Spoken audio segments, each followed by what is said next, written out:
3 years ago, Ronan Vex owned this city.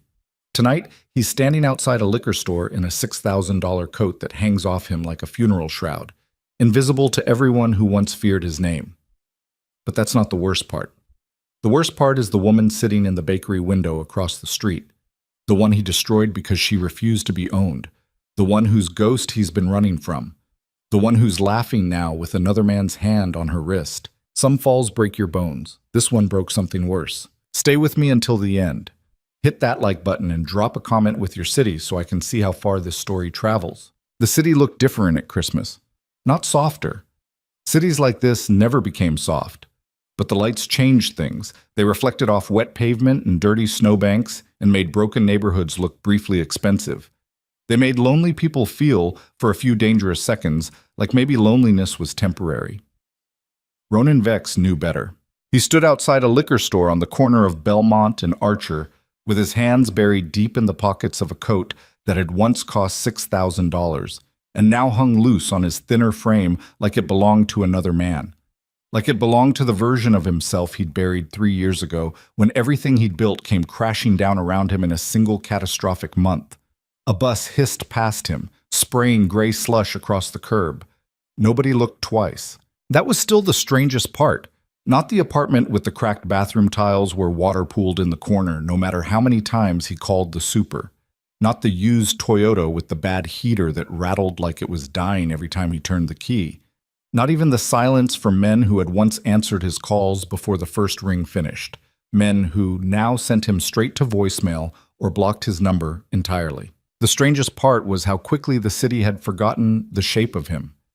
3 years ago, hostesses had straightened their spines when he walked into restaurants. Men had lowered their voices mid-sentence. Valets had actually run for his car, stumbling over themselves to reach it first. He'd moved through the world like a knife through water, and people had parted accordingly. Now people bumped shoulders with him on sidewalks and kept walking. Now cashiers looked through him. Now he was just another broke bastard in a dying coat, staring through a liquor store window at rows of cheap whiskey under fluorescent lights that made everything look like a crime scene. He'd been standing there for 10 minutes, maybe longer. Time did funny things when you were trying to talk yourself out of something you knew you were going to do anyway. The whiskey was $12. He had 14 in his wallet and maybe 30 in his checking account until next Friday, when the construction company deposited his paycheck. He'd been swinging a hammer for 6 months now, doing grunt work for a crew that didn't know his name used to mean something. His hands had calluses now, real ones. The kind that came from actual labor instead of golf clubs and expensive handshakes. His phone buzzed in his pocket. He almost ignored it. Almost nobody called him anymore. Most of his contacts had evaporated the moment the indictments came down. The ones who hadn't evaporated had died in prison or fled to countries without extradition treaties. Ronan had managed to avoid both outcomes by cooperating with the feds, which meant he was alive and free, but also marked. A rat. A snitch. The kind of man other men crossed the street to avoid. He pulled the phone out slowly and looked at the screen. Mama. His chest tightened. He answered immediately. Mama. Ronan. Her voice sounded tired, older than he remembered, though he'd seen her just 2 weeks ago. Time was eating her up from the inside. He could hear it in the way she breathed between words. You coming tonight? He'd forgotten. No. That was a lie. He hadn't forgotten. He'd been pretending to forget because pretending was easier than admitting he didn't want to sit across from his mother on Christmas Eve and watch her try to hide how disappointed she was in the man he'd become. Yes, he said. You sound sick. I'm fine. You always say that when you're not fine. He leaned against the cold brick wall beside the liquor store and closed his eyes for a moment. Snow had started falling again, light flakes that melted immediately against his skin. I'll be there at 6. Bring bread. What kind? The good bread from the bakery on Mercer. His eyes opened. The expensive one?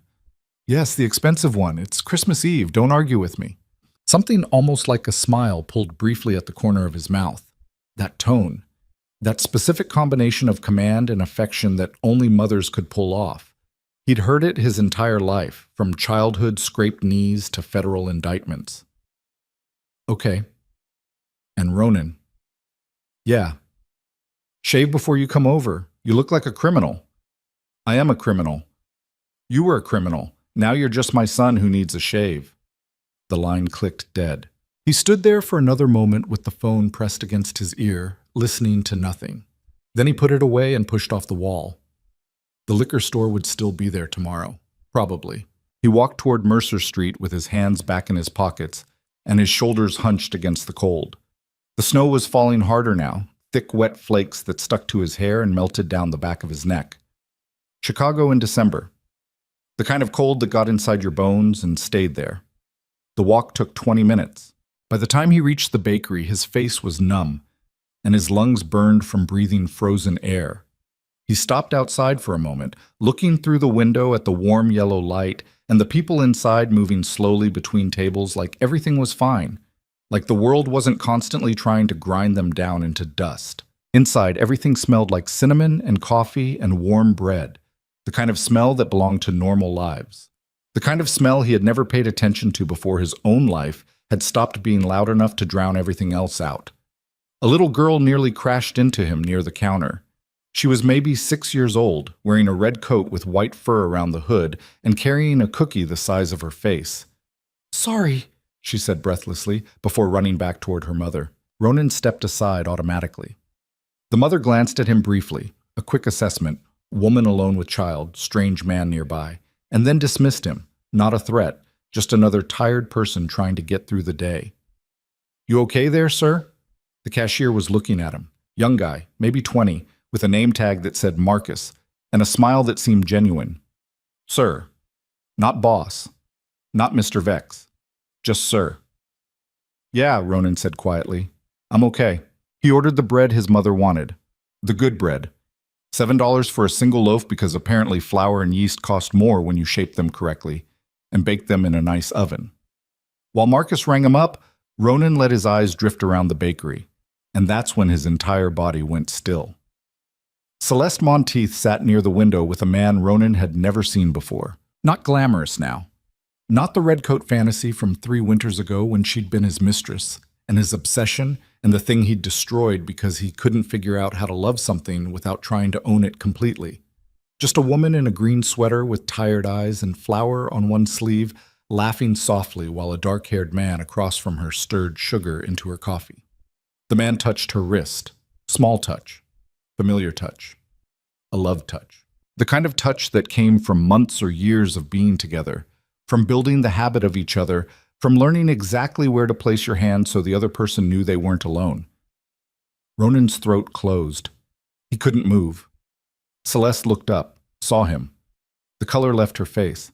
For one terrible second, all 3 of them froze there together, while snow drifted quietly outside the bakery windows, and Frank Sinatra played over the speakers, and the little girl in the red coat laughed somewhere behind them. Then Celeste stood up. The man beside her frowned. "Everything okay?" "Yeah," she said too quickly. 1 second. She crossed the bakery slowly. Ronan stayed where he was, gripping the edge of the counter hard enough to hurt. "Hi," she said carefully. "Hi. You look—" She stopped. There was no polite ending to that sentence.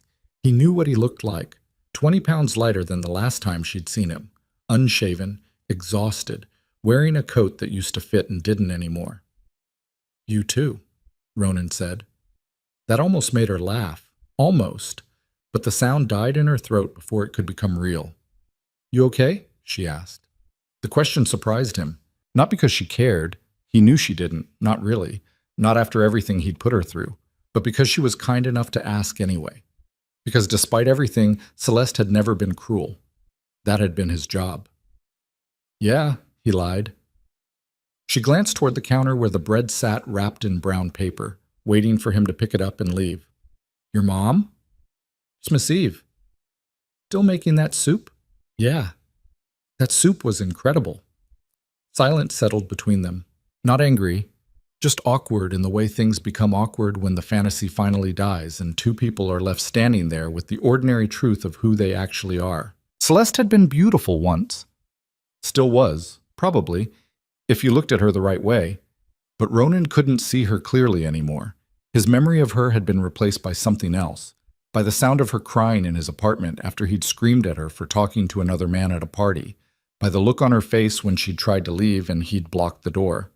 By the text messages he'd sent at 3 in the morning demanding to know where she was and who she was with. By the restraining order she'd filed 6 months before everything else fell apart. "I'm sorry," Celeste said suddenly. "For what?" "For all of it." He looked at her for a long moment. She meant it. He could see that. She was apologizing for her part in their destruction, even though they both knew whose fault it really was. Then he shook his head once. "No," he said quietly. "You weren't the problem." Something moved in her face at that. Relief, maybe. Or sadness. Or just exhaustion from carrying around the weight of their shared history. The man by the window was watching now, confused but patient. He didn't look jealous. Didn't look threatened. Just concerned. The kind of concern that came from actually caring about someone instead of just wanting to control them. Celeste followed Ronan's gaze and softened slightly. "That's Daniel," she said. "He owns the bakery." Ronan nodded. Of course he did. Of course Celeste had ended up with someone who owned a bakery and made bread with his hands, and probably didn't scream at her for imagined betrayals at 2 in the morning. "He good to you?" "Yes." "Good." Another silence. Then Celeste said very gently, "She was right about you, you know." He didn't have to ask who she meant. Iris. The name hung between them unspoken. "I know. You understand it now." "Yeah." "And?" Ronan looked down at the wrapped bread in his hands.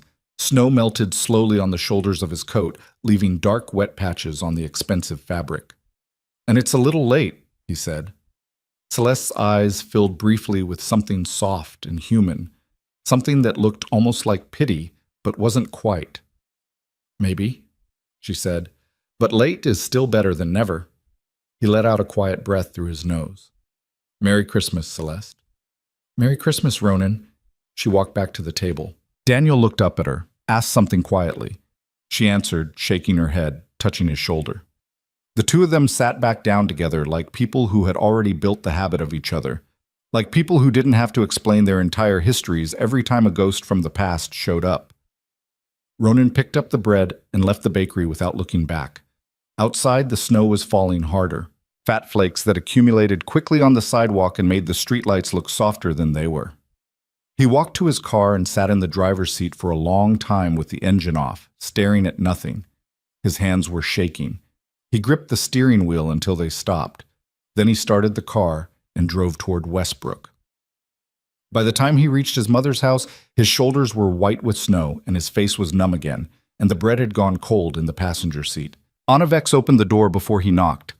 "Mama, how did you—" "I saw your car." She pulled him inside immediately. The house smelled like garlic and rosemary and soup, like every Christmas Eve from his childhood, like home, or the closest thing he still had to one. "You're freezing," she muttered, taking his coat. "Honestly, Ronan, you look like death." "Merry Christmas to you, too." She hung up the coat and turned back toward him. Then, unexpectedly, she touched his cheek, very lightly, like he was something fragile that might break under too much pressure. He almost broke apart from it.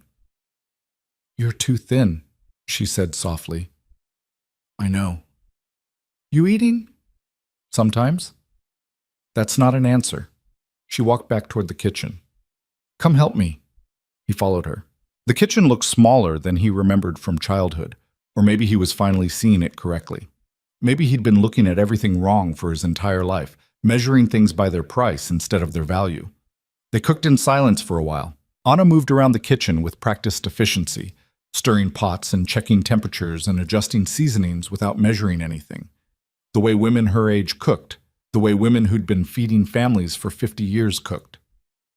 Ronan chopped vegetables at the counter. Carrots first, then celery, then onions that made his eyes water. Halfway through slicing the third carrot, Anna said quietly, "I saw her." The knife paused in Ronan's hand. "When?" 2 months ago. He looked up sharply. His mother was standing at the stove with her back to him, stirring the soup slowly. She didn't turn around. "Mama." She came here. His pulse started climbing immediately. His hands went cold. "What?" "She came to the house." "When?" "In October." What did she want?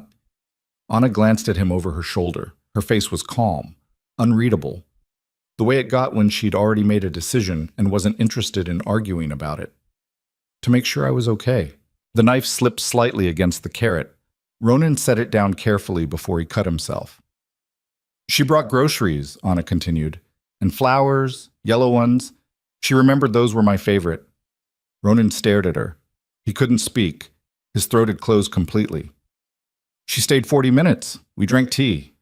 What did she say? She asked if I needed anything. That's it? What else should she have said? He looked away. His mother stirred the soup slowly, methodically, like nothing extraordinary had just happened. Like Iris Vale hadn't walked back into their lives after 3 years of silence. She was kind to me, Ronan, Anna said after a while. Kinder than you deserved. I know. She didn't ask about you. That hurt worse than anything else could have. Worse than prison would have hurt. Worse than dying. She asked me not to tell you she came. Why are you telling me now? Because it's Christmas Eve, Anna said simply, and because I'm old and tired and I no longer see the point in carrying information to my grave. He swallowed hard. His hands were shaking again. She looked happy? Anna considered the question carefully. She turned off the burner and set down the spoon. Then she turned to face him fully. No, she said at last. Not happy. His chest tightened. Then she added softly, peaceful. That hurt worse, because he understood what it meant. Happy meant she was still fighting something, still struggling with something, still engaged with the world in a way that left room for him to matter. But peaceful meant she'd truly left him behind. Peaceful meant she'd done the work of putting him in the past and moving forward and building something new. No hate, no obsession, no unfinished business, nothing. He had become a closed chapter in the life of a woman who had once shared his bed and his secrets in his darkest moments. Did she ask about me at all? No. The word landed like a punch. Anna crossed the kitchen and put her hand on his shoulder. That's good, Ronan. That means she's healed. I don't want her to be healed. The words came out before he could stop them. Anna's face hardened. Too bad. You don't get to want things from her anymore? He flinched. His mother's hand dropped away. You had her, Anna said quietly, and you crushed her. You took a strong, brilliant woman and you tried to break her down into something you could control. And when she wouldn't break, you broke yourself trying. Mama, I loved you anyway. I'm your mother. That's my job. But I won't pretend I don't understand why she ran. The silence that followed was thick and suffocating. Ronan turned back to the carrots. He picked up the knife. His hands were still shaking. Dinner lasted almost 3 hours. They ate soup and bread and roasted vegetables while an old Frank Sinatra record played quietly in the living room. At one point, his mother fell asleep briefly in her chair after too much wine, her head tilted back and her mouth slightly open. Ronan covered her with a blanket. Then he stood by the kitchen window, looking out at the snow-covered street. A peaceful woman. That was what Iris had become. Not triumphant, not cruel, not waiting for him to come crawling back. Just peaceful. And somehow that was the final punishment, because peace meant she had truly let him go. She'd done the thing he'd never been able to do. She'd released him completely, not with anger or bitterness or revenge, just with the quiet finality of someone closing a door and walking away. He pressed his forehead against the cold glass. His reflection stared back at him, ghostly and thin. Around midnight, Anna woke up and pointed toward the couch. You're staying here tonight. Mama, I can drive. In that weather? Sit down and stop being stupid. He sat down. She looked at him for a long moment from her chair. Her eyes were clearer now, sharp, the way they used to be when he was a kid and she could read his mind just by looking at his face. Then she said quietly, You loved her. The room went very still. No, Ronan said automatically. Anna snorted softly. There you go again. Mama, You men, she muttered, always turning love into ownership until the thing dies in your hands. He looked down at the floor. The old hardwood was scratched and worn. His father had installed it 30 years ago, back when Ronan was still small enough to believe his parents would live forever. She terrified you, Anna said. It wasn't a question. Yes? And instead of becoming worthy of her, you tried to make her smaller. His throat tightened painfully. Yes. His mother nodded once, as if confirming something she had already known. Then she reached for her wine again and took a long, slow sip. Well, she said tiredly, at least one of us in this family finally figured something out before dying. The words settled hard in the room. Ronan stared at the dark window. Snow kept falling outside, thick and steady, covering everything in white, making the world look clean, making broken things look whole. He thought about Iris walking up the steps to this house, carrying groceries, carrying flowers, asking his mother if she needed anything, not because she wanted something in return, not because she was playing some long game, just because she was kind, because that was who she was, and he'd tried to destroy that. He'd seen her kindness and mistaken it for weakness. He'd seen her gentleness and thought it meant she could be controlled. He'd looked at the most extraordinary woman he'd ever met and decided she needed to be smaller, quieter, more manageable, more his, and when she'd refused, he'd punished her for it. The memory hit him suddenly, 3 years ago, the night she'd left. He'd come home late from a meeting, already angry, already looking for a fight because his business was failing and the feds were circling and he needed someone to blame. She'd been reading in bed, just reading, and he'd exploded. He couldn't even remember what he'd said now, something about her being cold, something about her not caring about his problems, something cruel and calculated and designed to hurt. She'd closed the book, looked at him, said quietly, "I can't do this anymore." And he'd lost his mind. He'd screamed at her, called her ungrateful, reminded her of everything he'd given her, the apartment, the car, the jewelry. As if those things meant she owed him her entire self. She'd packed a bag. He'd followed her through the apartment, still yelling, still trying to make her stay through sheer force of will.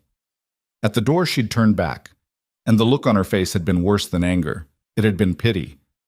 "I hope you figure it out," she'd said. Then she'd left. He'd stood in the doorway, watching her walk to the elevator, watched the doors close, watched her disappear, and he'd convinced himself she'd come back. They always came back. Except she hadn't. 6 months later, the indictments came down. 6 months after that, he'd cooperated with the feds to avoid prison time.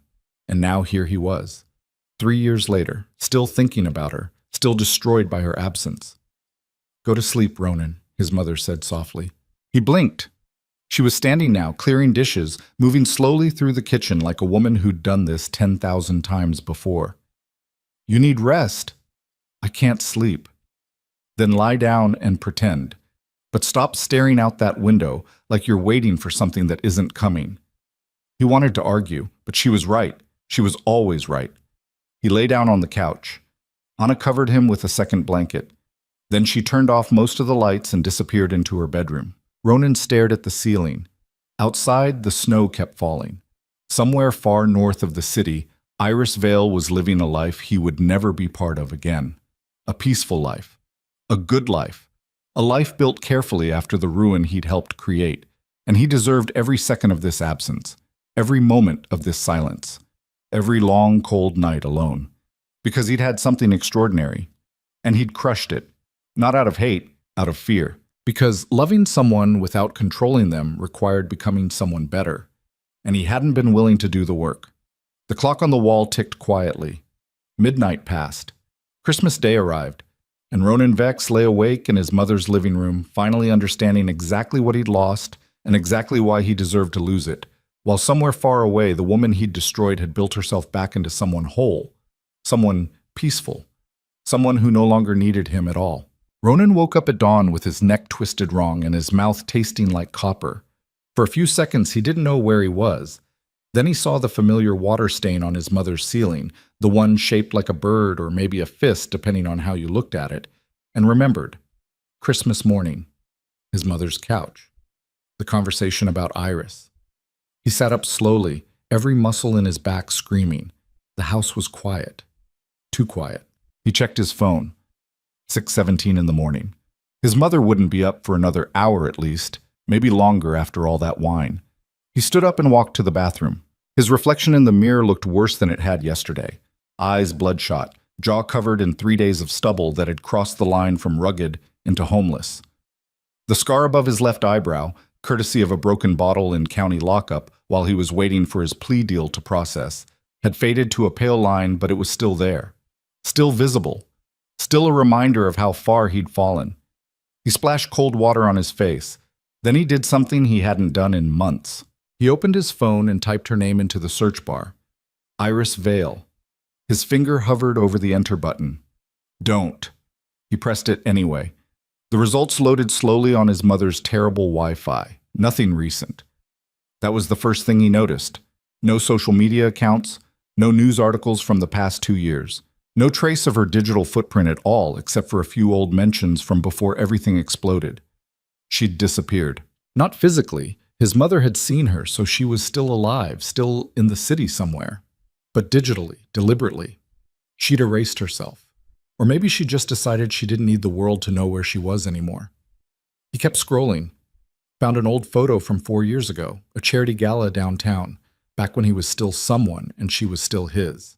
She was wearing a black dress, hair pulled back, smiling at something off camera. He was next to her in the photo, hand on her lower back, looking at whoever was talking to them instead of looking at her. Not present, not really there. Even in the photo, you could see it. The distance between them, the way his attention was already somewhere else. He stared at the image until his phone screen went dark. Then he deleted his search history and put the phone away. His mother found him in the kitchen 20 minutes later, standing at the counter with a cup of instant coffee that had gone cold in his hands. "You look worse," she said. "Good morning to you too. Don't be smart with me. It's Christmas." She moved past him and started pulling things out of the refrigerator. Eggs, butter, yesterday's bread. "You're making breakfast? You think I'm going to let you leave on an empty stomach? I should get going." "Sit down." He sat down. They ate in silence. Scrambled eggs and toast. Simple food. The kind his mother had been making for 50 years. Halfway through, she said, "What are you going to do?" He looked up. "About what?" "Don't play stupid. About her." "There's nothing to do." "You're going to look for her." It wasn't a question. He set down his fork. "No." "Ronan." "I'm not. She doesn't want to be found." "That's very mature of you." "I'm being serious." "So am I." His mother leaned back in her chair. "You finally understand what you did wrong, and now you want to fix it." "There's nothing to fix. It's over." "Is it?" The question hung between them. He didn't answer. Anna sighed deeply. "You know what your problem is?" "I'm sure you're going to tell me." "You think love is something you deserve, something you earn by being good enough. But that's not how it works." "Then how does it work?" "You just love someone, and they either love you back or they don't. And if they don't, you move on." "She loved me." "Yes. And you destroyed that love, and now it's gone. So what are you going to do about it?" He stared at his plate. "Nothing." "Liar?" She stood up and started clearing dishes. He helped her. When the kitchen was clean, he put on his coat and kissed her cheek. "Thank you for dinner." "Drive safe." "I will." "And Ronan." He stopped at the door. "Leave her alone." He didn't respond. Just walked out into the cold morning air where his car was buried under 6 inches of fresh snow. The drive back to his apartment took 40 minutes. Traffic was light. Most people were still home with their families, opening presents, pretending everything was fine. He parked in his usual spot behind the building and sat there for a while with the engine running and the heat blasting. His phone buzzed. Text message from a number he didn't recognize. "Merry Christmas, asshole." He stared at it. Then another message came through. "This is Marcus." Marcus. It took him a second to place the name. Then he remembered. Marcus Chen, his old business partner. The one who'd gone to prison instead of cooperating. The one who'd sent him a single text message 3 years ago that just said, "I hope you die slow." "How'd you get this number?" The response came immediately. "I know people. What do you want? Just wanted to remind you that you're still a rat." Ronan's jaw clenched.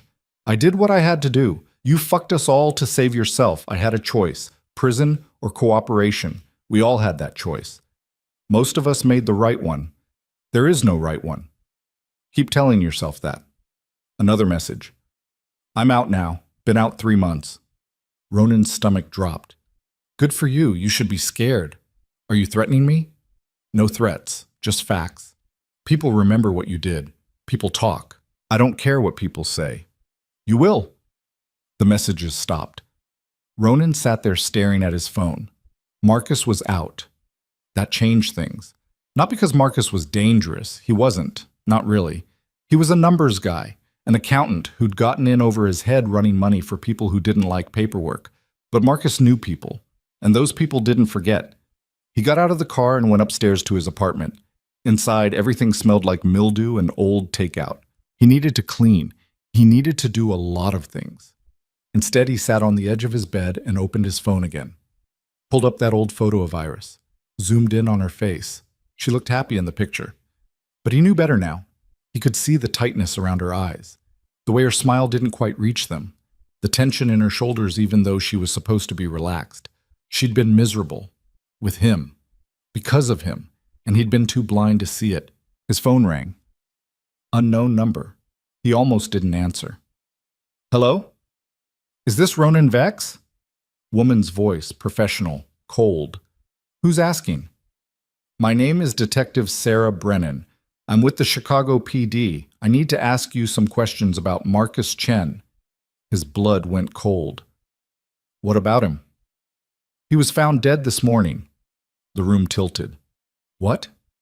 His body was discovered in an alley off Cicero Avenue around 5 a.m. Multiple gunshot wounds. We're treating it as a homicide. Ronan couldn't breathe. When was the last time you had contact with Mr. Chen? This morning. He texted me. What did the text say? Just Merry Christmas, that kind of thing? Did he threaten you? No. The lie came automatically. Mr. Vex, I need you to come down to the station. Am I a suspect? We're just gathering information. You and Mr. Chen had a complicated history. That was one way to put it. I can come in tomorrow. I'd prefer today. It's Christmas. And a man is dead. So how about we both make sacrifices? He closed his eyes. What time? 2 o'clock. District 12. She hung up. Ronan sat there holding his phone. Marcus was dead. Shot multiple times. And the last person he'd texted was Ronan. This was bad. This was very bad. He stood up and started pacing. His apartment suddenly felt smaller, the walls closer, like they were pressing in on him from all sides. He needed to think. Marcus had said people remembered, people talked, and now Marcus was dead, which meant either someone from the old organization had found him and shut him up, or something else was happening, something bigger, something that might circle back to Ronan. He grabbed his coat and left the apartment. He didn't have a plan. He just knew he couldn't stay there. The streets were still quiet. He walked without direction, hands in pockets, head down. After 20 minutes, he found himself outside a bar on Western Avenue. Mulligan's. Old Dive. The kind of place that opened at 10 a.m. and stopped asking questions. He went inside. The bartender was a woman in her 50s with bleached hair and tired eyes. Whiskey, Ronan said. What kind? Cheap. She poured him a double without comment. He drank it in 2 swallows. Another. She poured again. This one he sipped. The bar was mostly empty. Just him and an old man at the other end watching a basketball game on the TV above the bottles. Ronan's phone buzzed. Text from a blocked number. We need to talk. His pulse jumped. Who is this? A friend. I don't have friends. You need one. Marcus isn't the only one in danger. What are you talking about? Meet me. Garfield Park. The pavilion near the pond. 1 hour. Why should I trust you? Because if you don't, you're next. The messages stopped. Ronan stared at his phone. This was insane. This was obviously a trap. He paid for his drinks and left the bar. 40 minutes later, he was standing in Garfield Park near the pavilion, watching the empty pond where ice had started to form around the edges. The park was deserted. Nobody came to parks on Christmas Day, especially not parks in neighborhoods like this. He checked his phone. 1:30. He was early. He waited. 5 minutes passed. Then 10. At 1:45, a figure appeared from the tree line. Woman, tall, wearing a long black coat and a scarf wrapped around the lower half of her face. She walked directly toward him. He tensed. When she got close enough, she pulled down the scarf. Ronan's breath caught. Hello, Ronan. Not Iris, but close. Very close. Same dark eyes, same bone structure. Younger, though, mid-20s maybe. Who are you? My name is Lucia Reeves. I'm Iris's sister. His mind went blank. Iris doesn't have a sister. Half-sister. Different fathers. She doesn't talk about me much. Why are you here? Because you're in danger, and despite everything you did to my sister, she doesn't want you dead. What are you talking about? Lucia looked around the empty park, then back at him. Marcus Chen wasn't killed by your old associates. He was killed by Adrian Hale's people. The name hit him like a fist. Adrian Hale. Iris's... what? Husband? Partner? The man she'd ended up with after leaving Ronan. Why would Adrian kill Marcus? Because Marcus was about to do something stupid. He was planning to come after you, and Adrian decided that wasn't going to happen. Why does Adrian care what happens to me? He doesn't, but Iris does. And what Iris wants, Adrian makes happen. Ronan's throat closed. She sent you? No, she doesn't know I'm here. If she did, she'd be furious.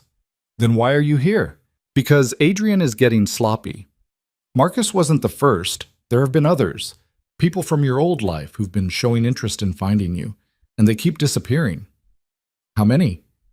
3 in the last 6 months. Marcus makes 4. His legs felt weak. Who else? Jimmy Russo, Teresa Vance, and that federal prosecutor who handled your case. What was his name? Mitchell. Right, Mitchell. Mitchell is dead? Made to look like a heart attack. Very clean. Very professional. Ronan sat down hard on the nearest bench. This couldn't be happening. Why?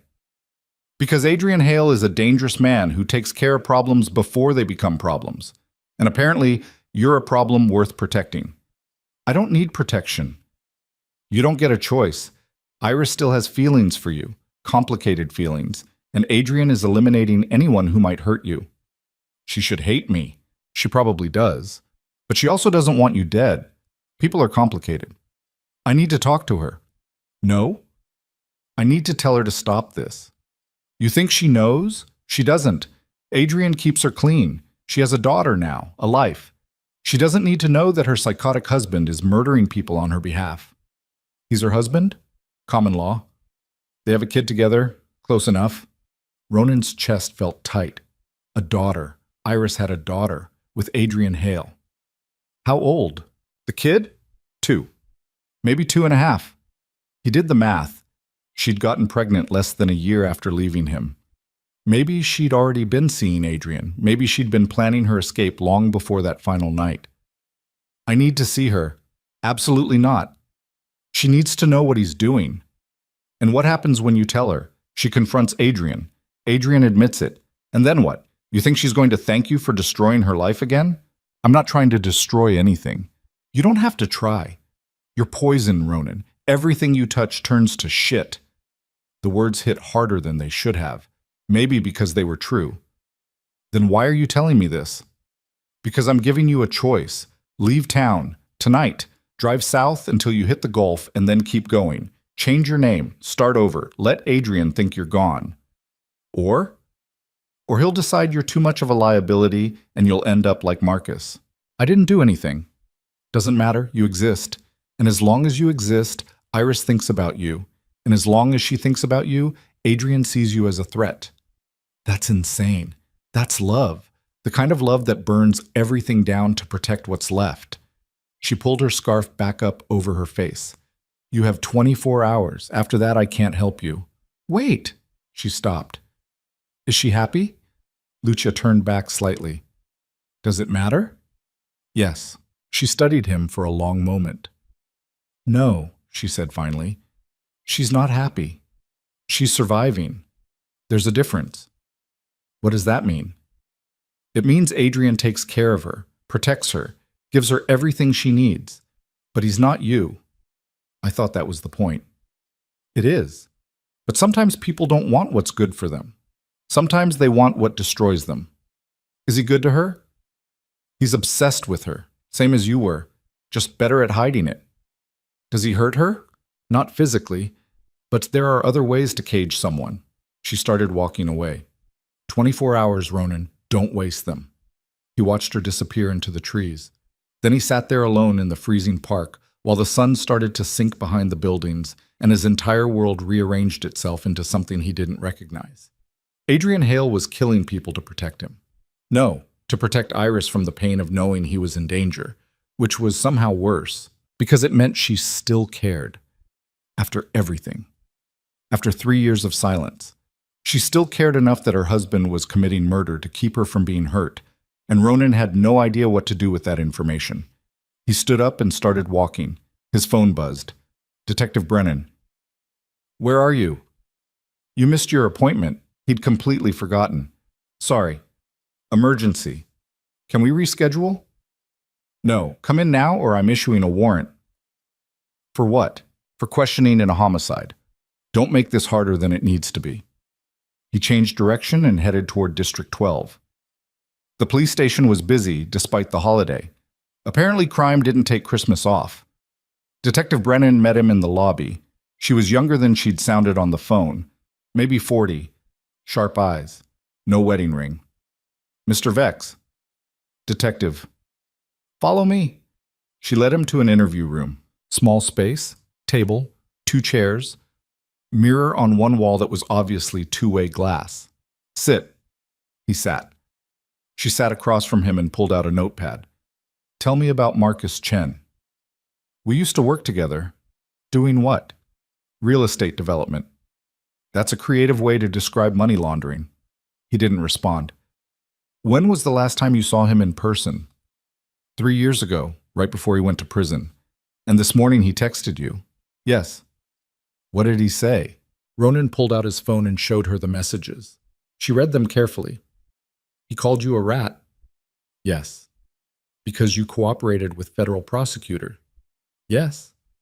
And he threatened you? He was just talking. Marcus wasn't violent. Someone shot him 6 times. That's pretty violent. It wasn't me. Where were you between 4 and 6 this morning? Asleep. At my mother's house in Westbrook. Can she verify that? Yes. Give me her number. He did. Brennan made a note. Do you own a gun, Mr. Vex? No. Ever owned one? No. Do you know anyone who wanted Marcus Chen dead? Yes. Adrian Hale. But he couldn't say that. Half the city probably wanted him dead. He knew too much. About what? About the people we worked for. Which people? I don't know names. You testified about them. I testified about financial transactions. I never met most of them. She leaned back and studied him. You're lying. I'm not. You're a terrible liar. I'm telling you what I know. No, you're telling me what you think I want to hear. There's a difference. She stood up. Don't leave town, Mr. Vex. Am I under arrest? Not yet, but the day is young. She opened the door. You can go. He walked out of the station into the late afternoon cold. His phone buzzed immediately. Another blocked number. You talked to the police. Who is this? Adrian? His blood froze. How do you know that? I know everything. It's my job. Leave me alone. I can't do that. You're a problem. I'm not a threat to you. You're a threat to her, which makes you a threat to me. I don't want anything from her. Yes, you do. You want forgiveness. You want closure. You want her to tell you it's okay. Ronan stopped walking. It's not okay. It will never be okay. And if you try to see her, I'll kill you myself. Your sister already gave me that message. Lucia doesn't speak for me. I'm speaking for me. Why are you texting me? Because I want you to understand something. Iris is mine, not in the way you tried to own her, but mine because she chose me. And I will burn this entire city down before I let you take her away from me. I'm not trying to take her anywhere. Then leave. Tonight. Or I'll make you leave. You've already killed 4 people. 5, actually. I forgot to mention the private investigator you hired 2 years ago. Ronan's mind went blank. He'd forgotten about that. Right after his plea deal finalized, he'd hired someone to find Iris, just to make sure she was okay. The investigator had stopped returning his calls after 3 weeks. Ronan had assumed he'd just taken the money and run. You killed him for looking for her? I killed him for getting close. He found the house. He took photos. That's when I decided you needed to be taught a lesson. What lesson? That she's not yours anymore. That you don't get to check on her. That you don't get to know where she lives or what she looks like or whether she's happy. I just want to know she's okay. She's better than okay. She has everything. A home, a family, safety. Does she know what you're doing? No, and she never will. Unless you tell her. Someone's going to figure this out. No one will figure it out. I'm very good at my job. What is your job? I solve problems. Permanently. The line went dead. Ronan stood on the sidewalk while people walked past him in the fading daylight. He was trapped. If he stayed, Adrian would kill him. If he went to Iris, Adrian would kill him. If he went to the police with any of this, Adrian would kill him, and probably the police too. There was no good option, no way out. He started walking again. His feet carried him without conscious direction. 20 minutes later, he found himself standing outside a building he recognized. The old office building where his company used to be headquartered. Before the collapse. Before everything. The lobby had new tenants now. A tech startup. Some kind of app company. He stared up at the windows where his corner office used to be. Top floor. Southeast corner. View of the whole city. He'd stood at those windows and felt like a god. And now he couldn't even get past the front desk. His phone buzzed. Text from his mother. Did you make it home safe? Yes. Are you okay? No. 3 dots appeared, then disappeared, then appeared again. Come back. Stay another night. I can't. Why not? I have things to do. What things? He didn't answer. Another message came through. Don't do anything stupid, Ronan. I won't. Promise me. I promise. Another lie. He was getting good at those. He walked for another hour. By the time he reached his apartment, it was full dark and his fingers were numb and his mind had made itself up. He wasn't running. He wasn't hiding. He was going to see Iris one last time. Not to ask for forgiveness, not to try to win her back, just to tell her the truth about what Adrian was doing, because she deserved to know, even if it destroyed her, even if it destroyed them both. He went inside and started packing. Not much. Just a bag with some clothes and the money he had stashed in the back of his closet. $3,000. His emergency fund. He grabbed his car keys. Then his phone rang. Unknown number. He answered. Hello? Mr. Vex? Different voice. Male. Deep. Who's this? My name is Thomas Reeves. I'm Iris's father. Ronan's hand tightened on the phone. How did you get this number? Lucia gave it to me. She said you might need help. I don't need anything. I think you do. Adrian Hale is a dangerous man. I've noticed. He's not just dangerous to you, he's dangerous to my daughter. Then get her away from him. I can't. She won't leave. She thinks she owes him something. Why? Because he saved her life 3 years ago, right after you destroyed it. The words hit hard. What happened? You don't know? Know what? Silence on the line, then, she tried to kill herself, Mr. Vex. 2 months after she left you. Pills. Nearly succeeded. Adrian found her in time. The world stopped. No. Yes. And ever since then, she's been tied to him. Gratitude, debt, love, I don't know which. Maybe all 3. But she won't leave. Ronan couldn't breathe, couldn't think. That's not possible. It's very possible. You broke her. Adrian put her back together, and now she belongs to him. She doesn't belong to anyone. Tell that to Adrian. Where is she? I can't tell you that. Then why did you call? Because I need your help. Adrian is getting more unstable, more paranoid, and my daughter is trapped in the middle of it with my granddaughter. What do you want me to do? I want you to disappear, leave Chicago, let Adrian think you're gone. Give my daughter a chance to build a normal life. With a murderer? With a man who loves her, even if his love is twisted. That's not love, that's ownership. And you would know, wouldn't you? The words landed like a slap. I made mistakes. You made choices, and my daughter paid for them. And now you're going to make the right choice and leave her alone. Or more people die. Maybe even you. Maybe even people you care about. Is that a threat? It's a fact. Adrian doesn't play games. He eliminates problems. And you're the biggest problem he's ever faced. Why? Because Iris still loves you, and Adrian knows it, and that's driving him insane. The line went dead. Ronan stood in his apartment with his packed bag at his feet and his keys in his hand. She still loved him, after everything, after 3 years. She still loved him. And that love was going to get people killed, including possibly him, including possibly her. He looked at the bag, looked at the keys, looked at the door, and made the only choice that made sense anymore. The choice that would either save them all or destroy what was left. He grabbed the bag, walked out the door, and started driving north toward Holloway Ridge, where Iris Vale lived with the man who loved her enough to kill for her. And Ronan was about to walk straight into that fire and burn them all down if that's what it took to set her free. The drive north took 2 hours through snow that had started falling again, thick and heavy, turning the highway into a blur of white and red taillights. Ronan gripped the steering wheel so hard his knuckles went white. His mind kept replaying Thomas Reeves's words. She tried to kill herself. Pills. Nearly succeeded. Because of him. Because of what he'd done to her. The guilt sat in his chest like a stone, heavy and cold and impossible to swallow. He should turn around. He knew that.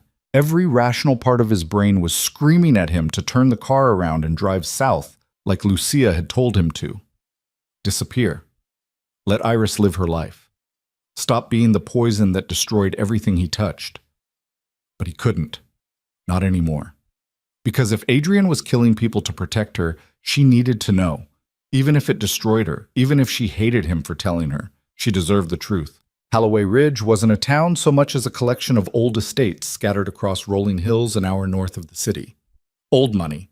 The kind of place where people had gates and long driveways and neighbors you never saw. Ronan had been here once before, 4 years ago, back when he was still someone. He'd come to a fundraiser at one of the properties, some charity event he couldn't even remember the purpose of now. He'd brought Iris, showed her off like a prize, spent the whole night introducing her as my Iris, while she smiled politely and drank too much wine. He thought she was having fun. He'd been wrong about everything. His GPS led him off the main road onto a smaller one that wound through dense woods. The snow was deeper here, untouched except for a few tire tracks that disappeared around curves. After 20 minutes, he saw the sign. Private property. No trespassing. He kept driving. The road narrowed. Trees pressed in on both sides, branches heavy with snow that occasionally dumped onto his windshield when the wind picked up. Then he saw the house. Not a house. A mansion. Stone walls. 3 stories. Massive windows that glowed warm and yellow against the darkness.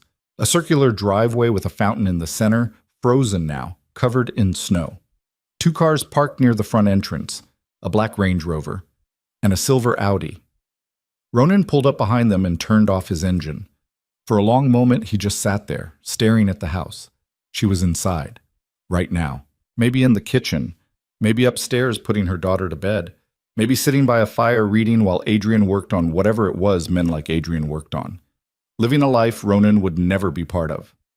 He got out of the car. The cold hit him immediately, sharp and brutal.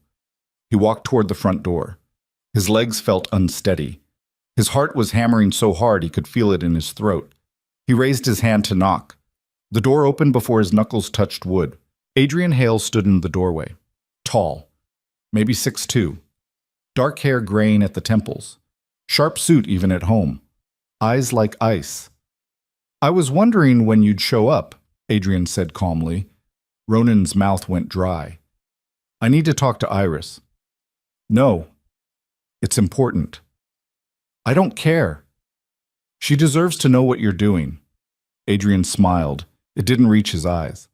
"Come in, Ronan. Let's have a conversation." "I'm not here to talk to you." "Yes, you are. Because if you make a scene out here, Iris will hear, and then I'll have to explain why her ex-boyfriend showed up at our home on Christmas night, and that will upset her, and I don't like it when she's upset." Ronan hesitated. Adrian stepped aside. "Come in. Or leave. But decide quickly. It's cold and you're letting the heat out." Ronan walked inside. The house was exactly what he'd expected. Expensive. Tasteful. The kind of place that whispered money instead of shouting it. Hardwood floors. original art on the walls, a chandelier in the entryway that probably cost more than Ronan's car. Adrian closed the door behind him. Give me your phone. What? Your phone. Hand it over. No. Adrian pulled a gun from somewhere behind his back, not pointing it at Ronan, just holding it, casually, like it was part of his outfit. Your phone, Ronan, now. Ronan pulled out his phone and handed it over. Adrian pocketed it. Then he gestured toward a door on the left. Study. Move. Ronan walked. The study was smaller than the rest of the house, but still impressive.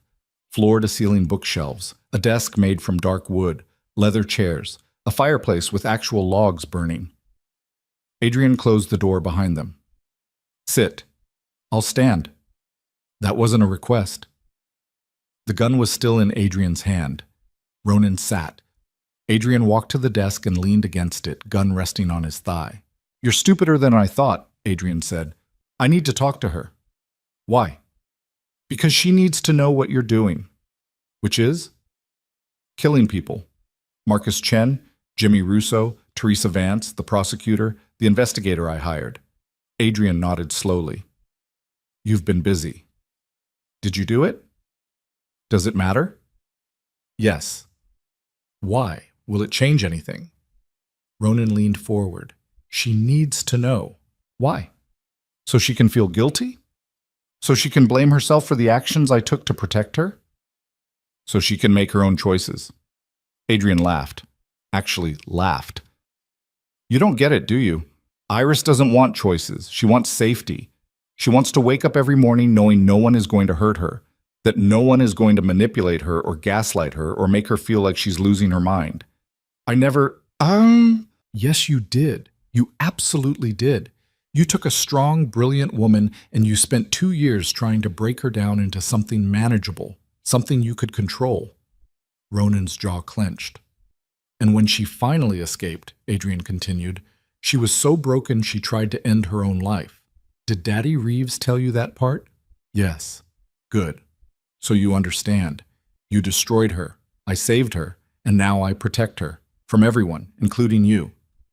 By murdering people? By eliminating threats. They weren't threats. Marcus Chen was coming to kill you. I know because I was watching him. He bought a gun 3 weeks ago. He'd been following you, learning your patterns. He was planning to shoot you in your apartment building parking lot. Ronan's stomach turned. You're lying. I have photos, video. I can show you if you'd like. Why would Marcus want to kill me? Because you're the reason he went to prison. Because you destroyed his life. Because he spent 3 years in a cage thinking about revenge. Adrian stood up and walked to the fireplace. Jimmy Russo was planning to blackmail you. He had information about offshore accounts you didn't disclose to the feds. He was going to force you to pay him or he'd turn you in and you'd go to prison. How do you know that? Because I know everything. It's my job. What is your job? Adrian turned to face him. I fix problems. For people who can't fix them themselves. You're a killer. I'm a professional. There's a difference. Not to the people you've murdered. Those people made choices. Bad choices. They chose to become threats. I responded accordingly. Ronan stood up.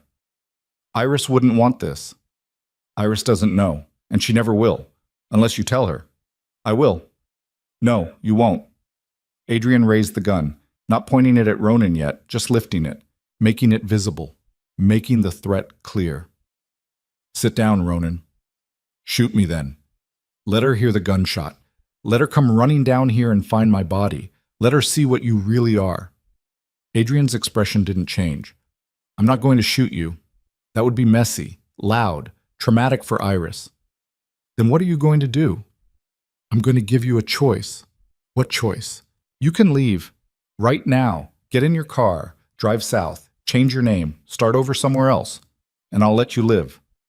Or you can stay. Try to tell Iris the truth, and I'll have you arrested for Marcus Chen's murder. Ronan's blood went cold. I didn't kill Marcus. No, but the evidence says you did. Your fingerprints are on shell casings found at the scene. Your DNA is on his clothes. Your car was captured on a traffic camera 3 blocks away at the time of the murder. That's impossible. Nothing is impossible if you know the right people. You framed me.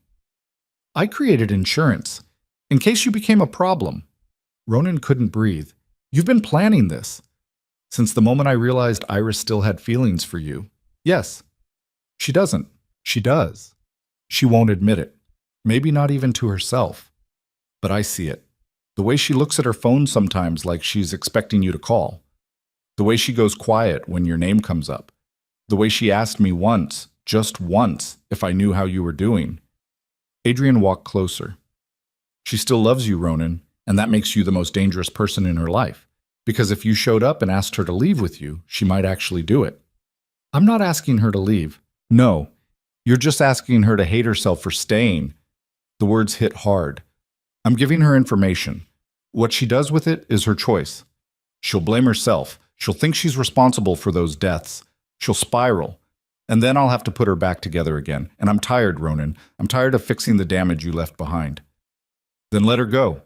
Adrian's eyes flashed. Never. You're keeping her prisoner. I'm keeping her safe. There's a difference. Not to me. Adrian lowered the gun slightly. Here's what's going to happen. You're going to walk out of this house, get in your car, and drive away. And if you ever come near Iris again, I'll destroy you. Not kill you. Destroy you. I'll make sure you spend the rest of your life in prison for murders you didn't commit. I'll make sure everyone you've ever cared about knows exactly what you are. I'll erase every good thing you've ever done and make you into a monster. I already am a monster. No, you're just a man who made mistakes, but I can make you into something worse. Ronan stared at him. Why are you doing this? Because I love her, and I won't lose her. She's not a possession. Neither are you, but you treated her like one. At least I'm honest about it. Footsteps in the hallway. Both men froze. The door opened. Iris stood in the doorway. Ronan's breath caught. 3 years. He hadn't seen her in 3 years. She looked different. Not worse, not better, just different, older, tired. Hair longer than he remembered, wearing jeans and a sweater that looked soft and comfortable. No makeup. Barefoot.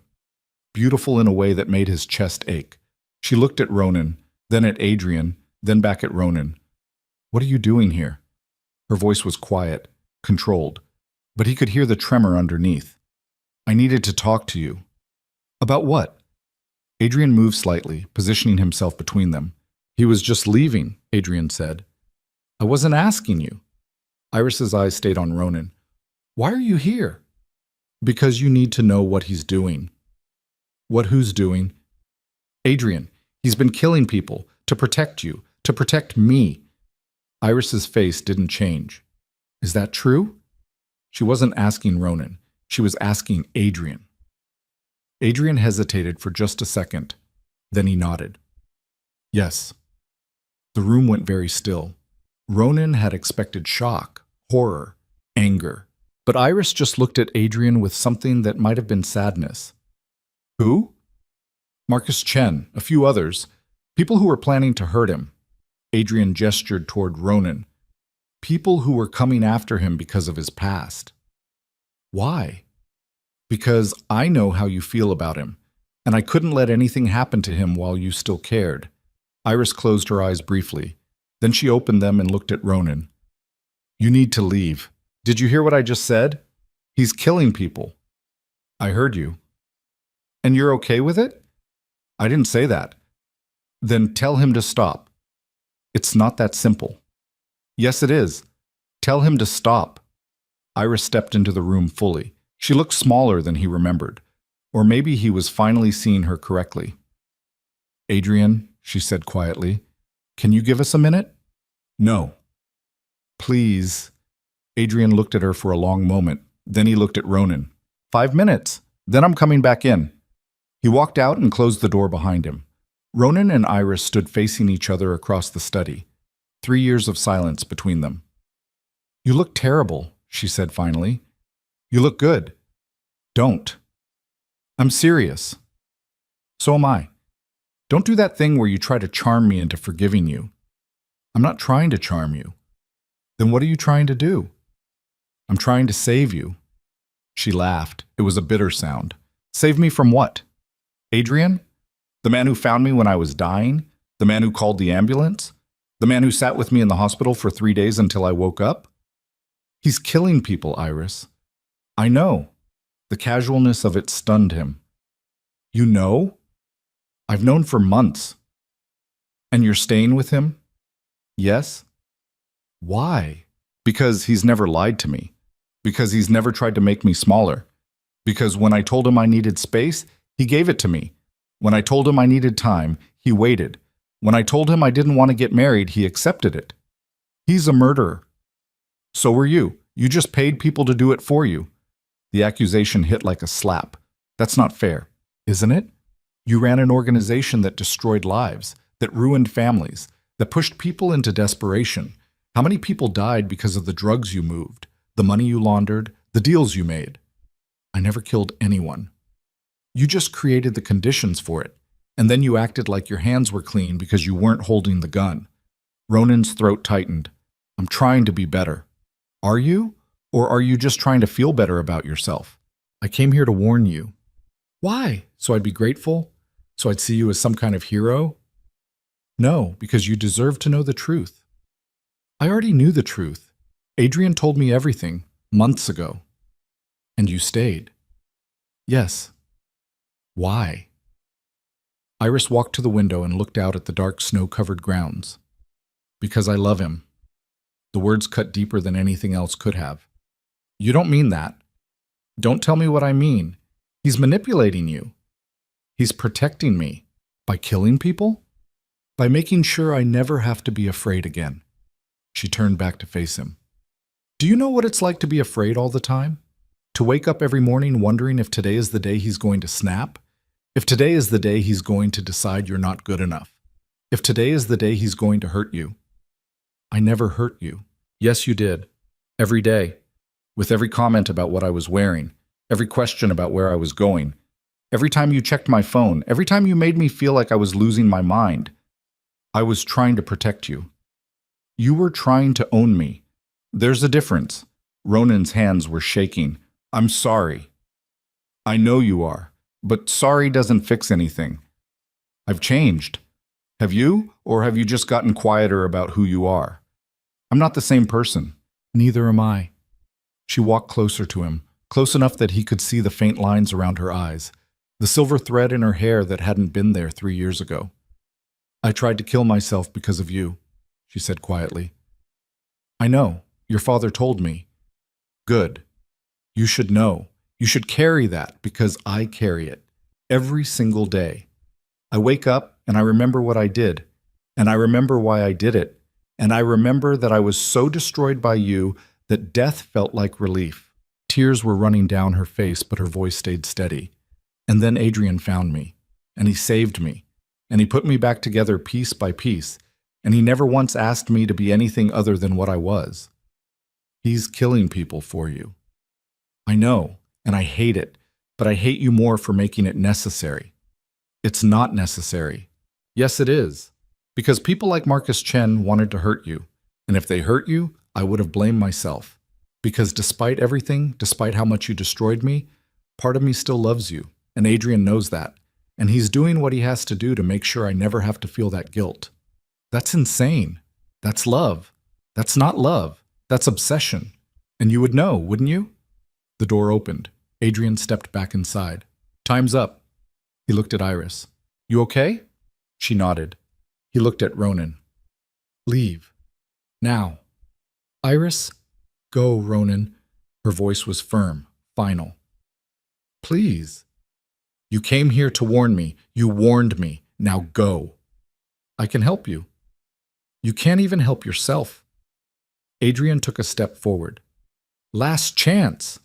Ronan looked at Iris one more time. She was crying, but her face was hard, closed. He'd lost her, not 3 years ago, right now, in this moment. He'd driven all this way and thrown himself into the fire, and it hadn't changed anything. She'd chosen Adrian. Not because she didn't know the truth, but because she knew it and didn't care. Because Adrian's twisted, protective love was still better than what Ronan had given her. He turned and walked toward the door. Adrian followed him. In the entryway, Adrian handed him his phone back. If I see you again, Adrian said quietly, I'll kill you.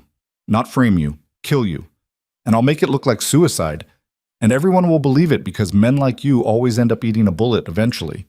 Ronan took his phone. She's going to leave you. Maybe, but it won't be for you. Ronan walked out into the cold. Behind him, he heard the door close. Lock. He stood in the snow for a moment. Then he walked to his car, got in, started the engine, and sat there. He couldn't move, couldn't think. His entire world had just collapsed, and he was sitting in a car outside the house where the woman he loved was choosing to stay with a murderer because the murderer treated her better than he ever had. His phone buzzed. Text from an unknown number. I'm sorry you had to see that. Lucia, how did you know? I have cameras. I've been watching. Why didn't you stop me? Because you needed to see it. You needed to understand that there's no going back, no redemption, no happy ending. She knew. She knew what he was doing. Yes. And she stayed. Yes. Why? Because he makes her feel safe, and you never did. Another message.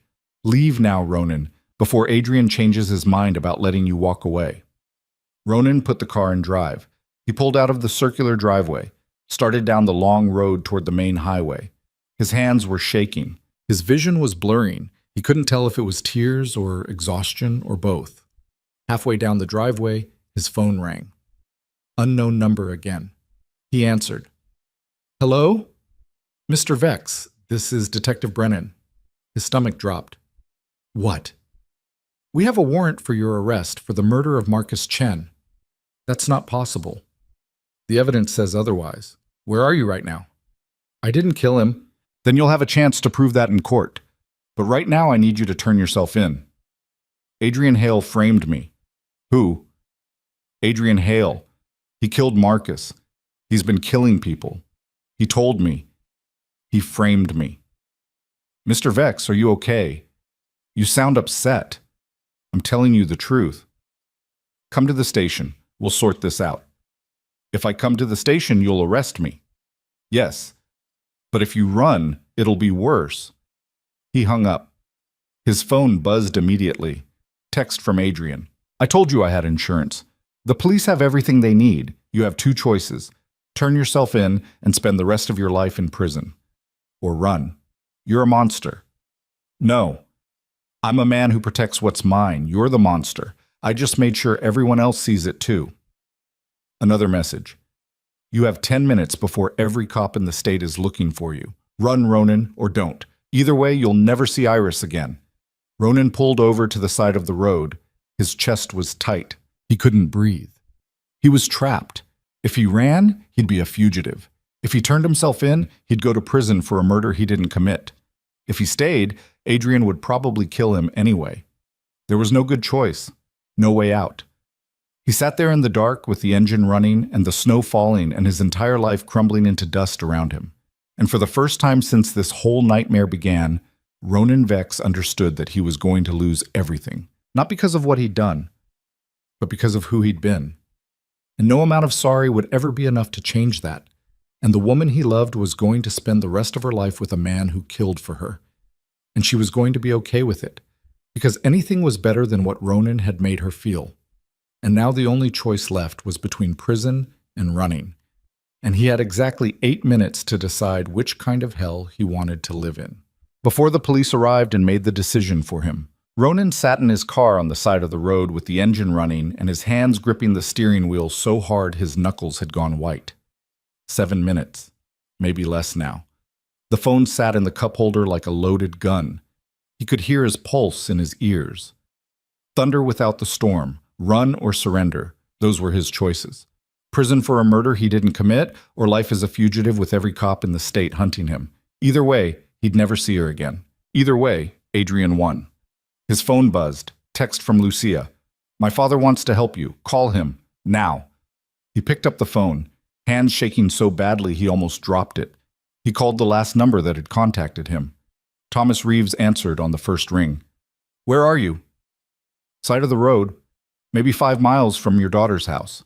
The police are looking for you. I know. Adrian framed you. I know that too. Then you understand you're out of options. Ronan closed his eyes. What do you want from me? I want you to disappear right now. I have a place you can go. Off the grid. Canada. Small town. New identity. Everything you need. Why would you help me? Because Adrian needs to believe you're gone. Completely gone. And if you go to prison, there's still a chance Iris will visit you. Still a chance she'll feel guilty. Still a chance you remain in her life. And if I disappear, then it's over. Clean break. She can heal completely. She chose him. She chose safety. There's a difference. Ronan opened his eyes and stared out at the dark road ahead. I can't run. You don't have a choice.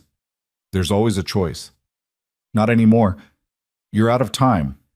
In the distance, Ronan could hear sirens, faint, getting louder.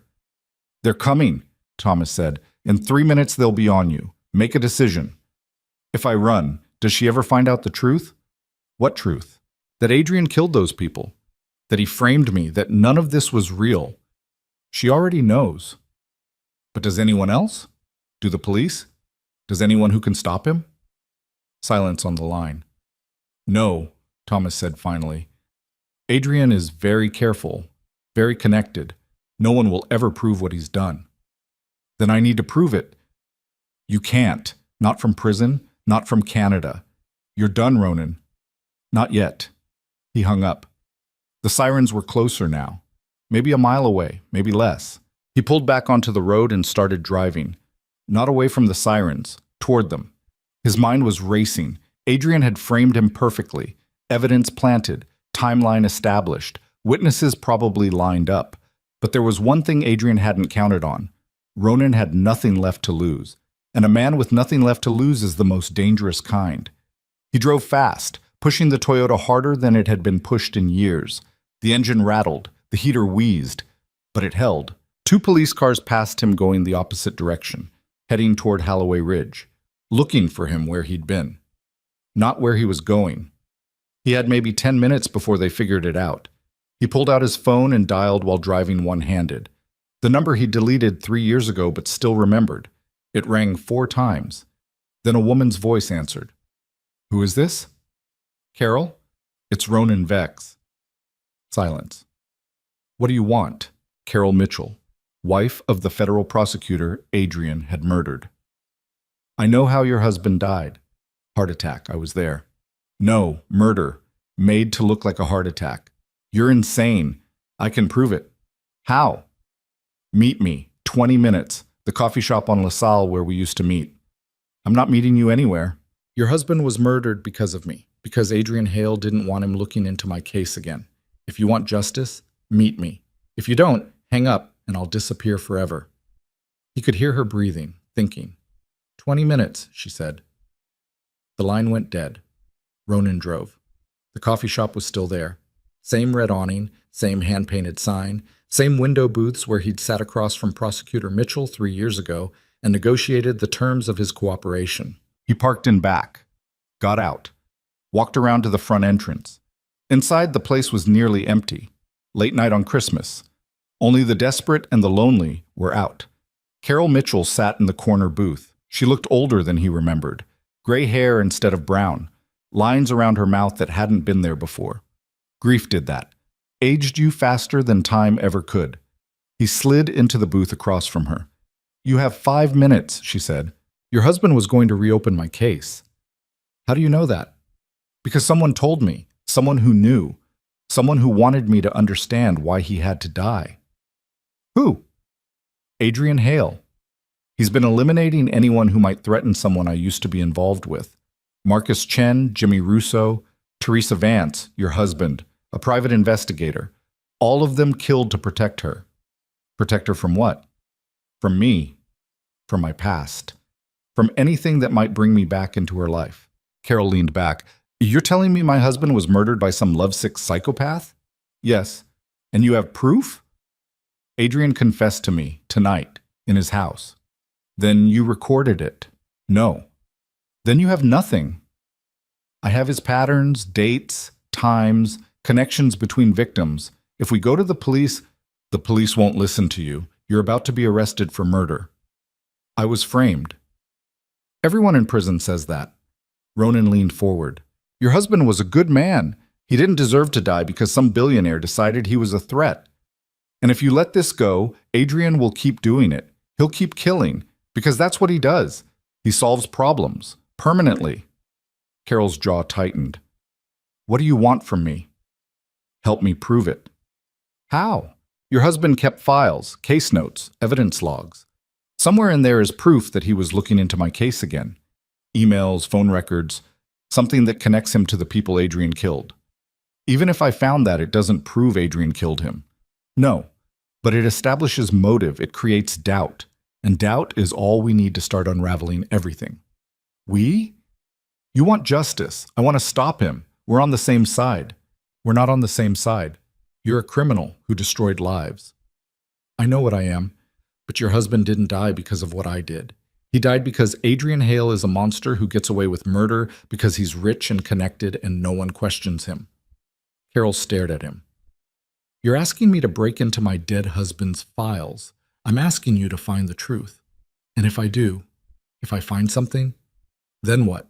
Then we go to the media. We go to the feds. We make enough noise that someone has to investigate. They'll destroy you. I'm already destroyed. She looked at him for a long moment. Then she pulled out her phone. My husband kept everything on an encrypted server.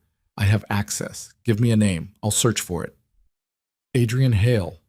Her fingers moved across the screen. Minutes passed. Then her face changed.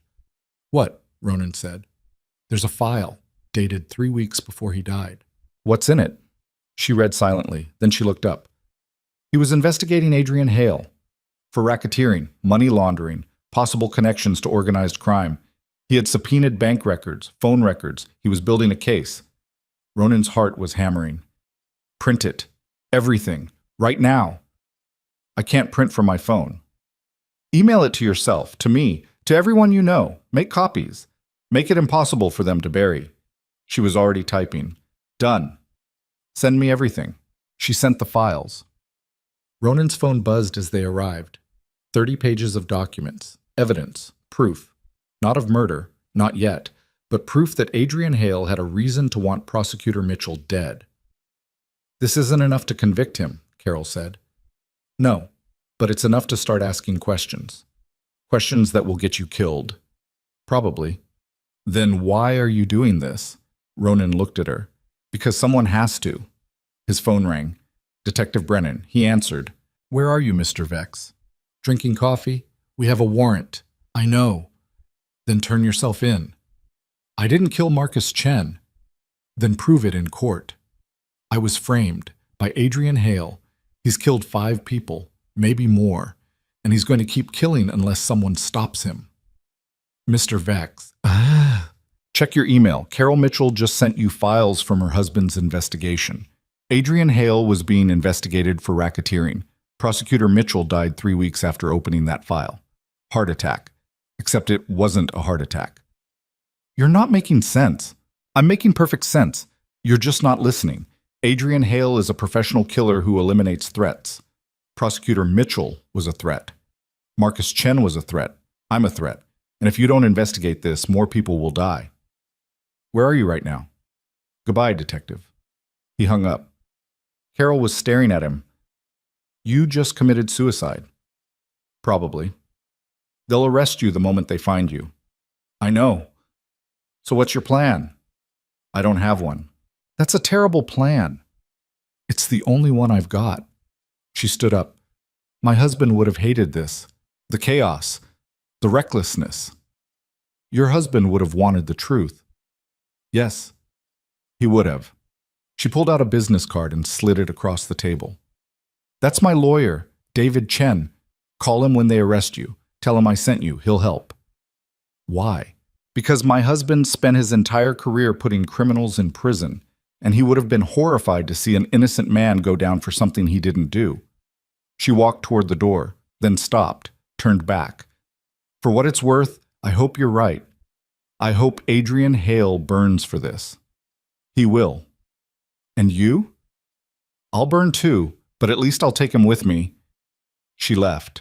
Ronan sat alone in the booth. His phone buzzed. Text from Adrian. You just made a very stupid mistake. Good. The police are looking for you. The media will have your face on every channel by morning. You'll be the most wanted man in the state. I know. Then you know you've lost. Not yet. What are you planning, Ronan? I'm going to destroy you. With what? Prosecutor Mitchell's files? That's not evidence of murder. That's evidence of an investigation that went nowhere. It's enough to make people ask questions. No one will ask questions. I'm Adrian Hale. I'm untouchable. Everyone's touchable. Not me. I've spent 20 years building walls, buying people, creating leverage. You can't touch me without destroying yourself. I'm already destroyed. No, you're just broken. There's a difference. But if you keep pushing, I'll make sure you're dead. You'll have to catch me first. Ronan stood up and walked out of the coffee shop. The cold hit him immediately. Snow falling harder now, thick flakes that stuck to everything. He got in his car and started driving. No destination, just movement. His phone rang. Unknown number. He answered. Mr. Vex, this is David Chen, Carol Mitchell's attorney. She told me you might need representation. I do. Are you guilty of murdering Marcus Chen? No. Can you prove it? Not yet. Then we have a problem. I have evidence that Adrian Hale has been killing people. I have motive. I have pattern. I have everything except physical proof of murder. That's not enough. It's a start that ends with you in prison. So what do I do? Turn yourself in. Let me negotiate. Maybe we can work out a deal. No deals. I want Adrian Hale arrested. That's not going to happen. Why not? Because men like Adrian Hale don't get arrested. They get investigated. They get questioned. They hire expensive lawyers who make everything disappear. And then life goes on, and they keep doing what they've always done. Not this time. Mr. Vex, or Shbutika, I'm not turning myself in until Adrian Hale is in custody. Then you're making a mistake. Probably. But it's my mistake to make. He hung up. His hands were shaking again. He'd just burned every bridge. Pissed off the police. Ignored his lawyer. Declared war on a man who had infinite resources and zero conscience. This was insane. This was suicide. But it was also the only move left. Because if he went to prison now, Adrian would win. Iris would spend the rest of her life with a murderer. And everyone would forget what Adrian had done because that's what happened to inconvenient truths. They disappeared. He drove north, back toward Holloway Ridge, back toward the house where Iris was probably asleep next to the man who'd killed for her. He wasn't going to knock on the door this time. He wasn't going to ask for permission. He was going to end this. One way or another. The roads were empty. Just him and the snow and the darkness. After 40 minutes, he reached the turnoff. Private property. No trespassing. He kept driving. Slower this time. No headlights.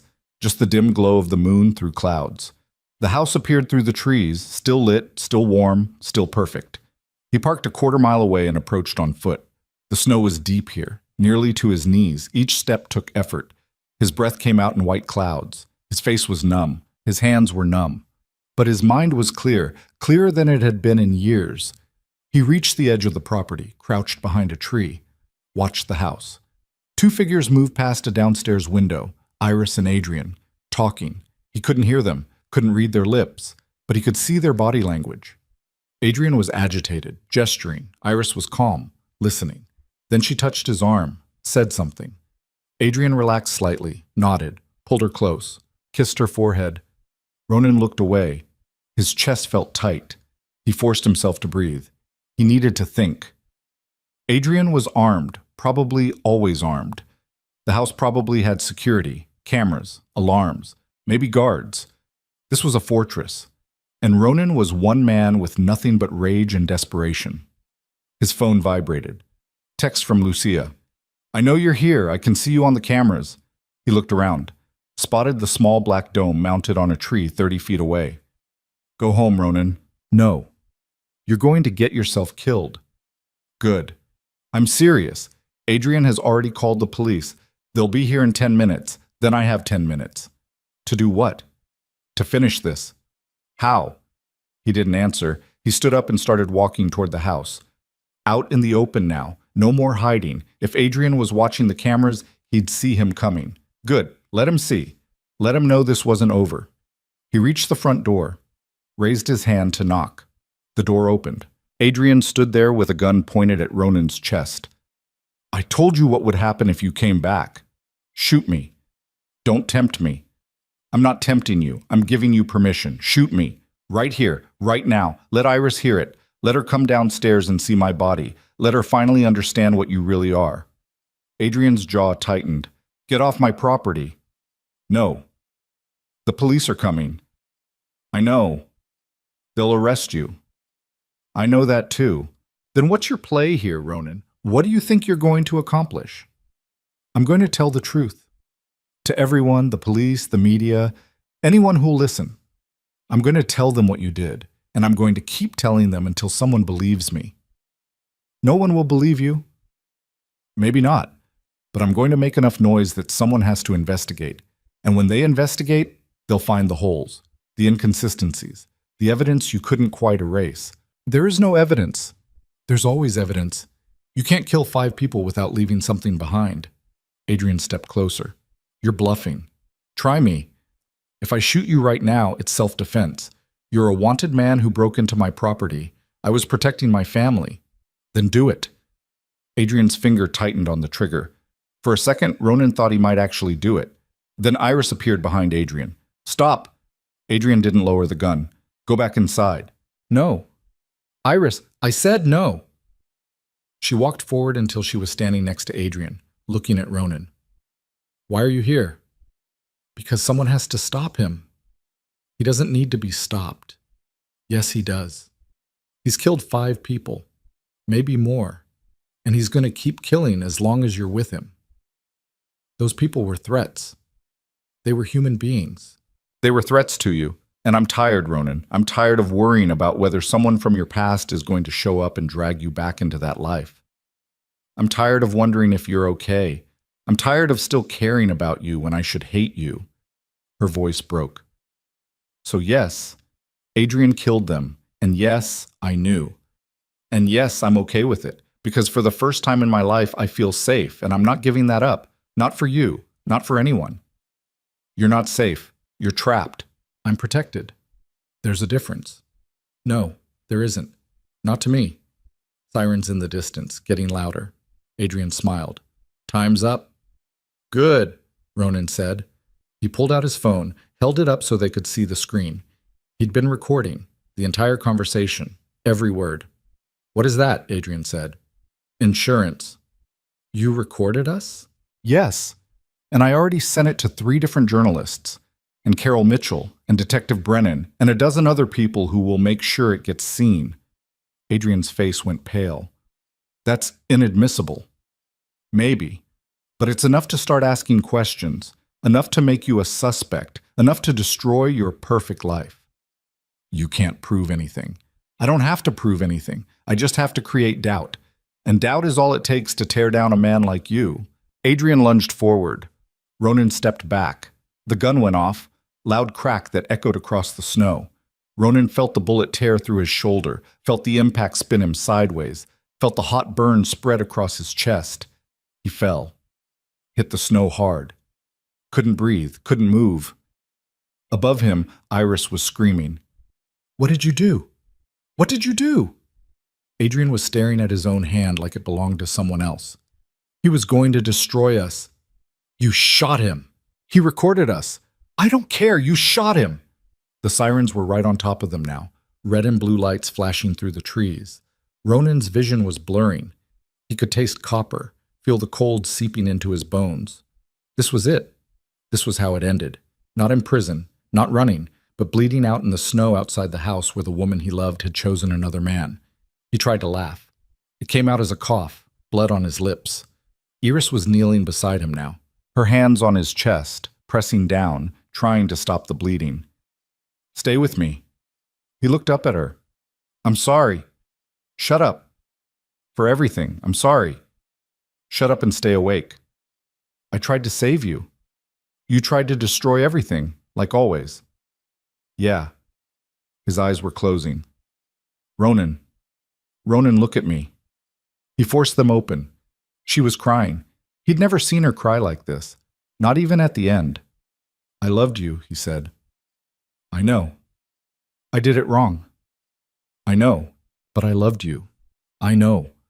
Police officers were everywhere now, shouting, weapons drawn.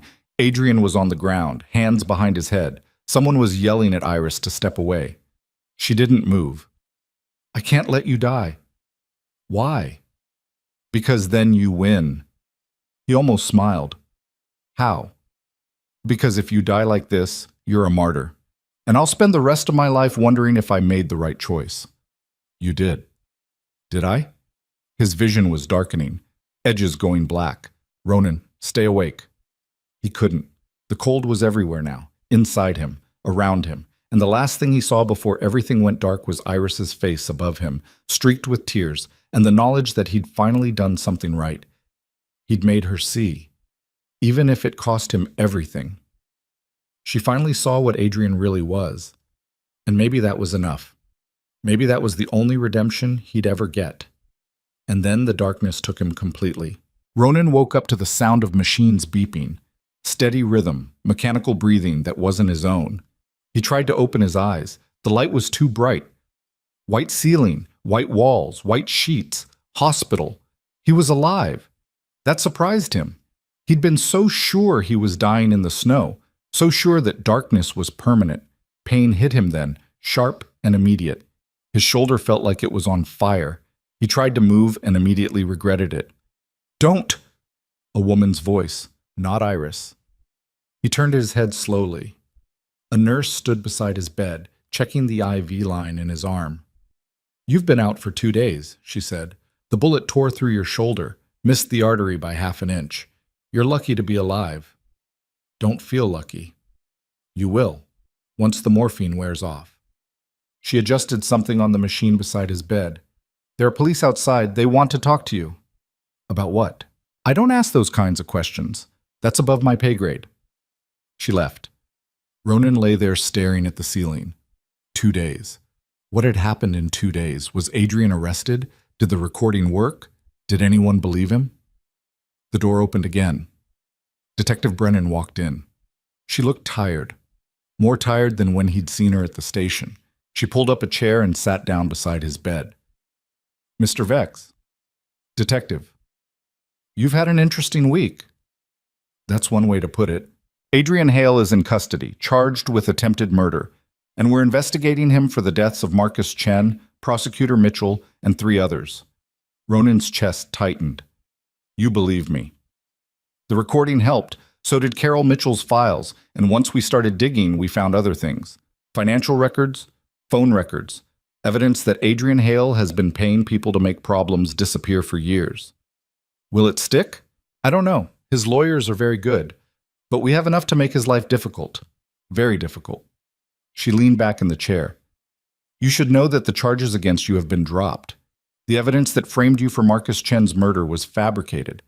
We found proof that Adrian planted your DNA at the scene, your fingerprints on the shell casings, all of it. So I'm free? You're free, though I'd recommend staying out of trouble for a while. I'll try. Try harder. She stood up. For what it's worth, you did the right thing, even if you did it in the stupidest way possible. That's my specialty. Apparently, she walked toward the door, then stopped. Iris Vale gave a statement. She confirmed everything you said about Adrian, about the murders, about the control. Ronan's throat closed. Where is she? Protective custody, until the trial. Adrian's associates might try to silence her. Is she okay?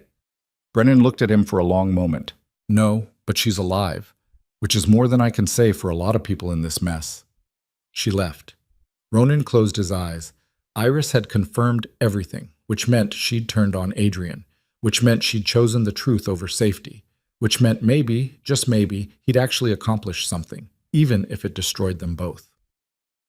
3 days later, they released him from the hospital. No fanfare, no press conference. Just a nurse with discharge papers and instructions to follow up with his doctor in 2 weeks. He walked out into the cold afternoon air. Someone had brought his car to the hospital parking lot. He had no idea who. He got in and sat there for a while. His shoulder hurt. Everything hurt. But he was alive. And Adrian was in custody.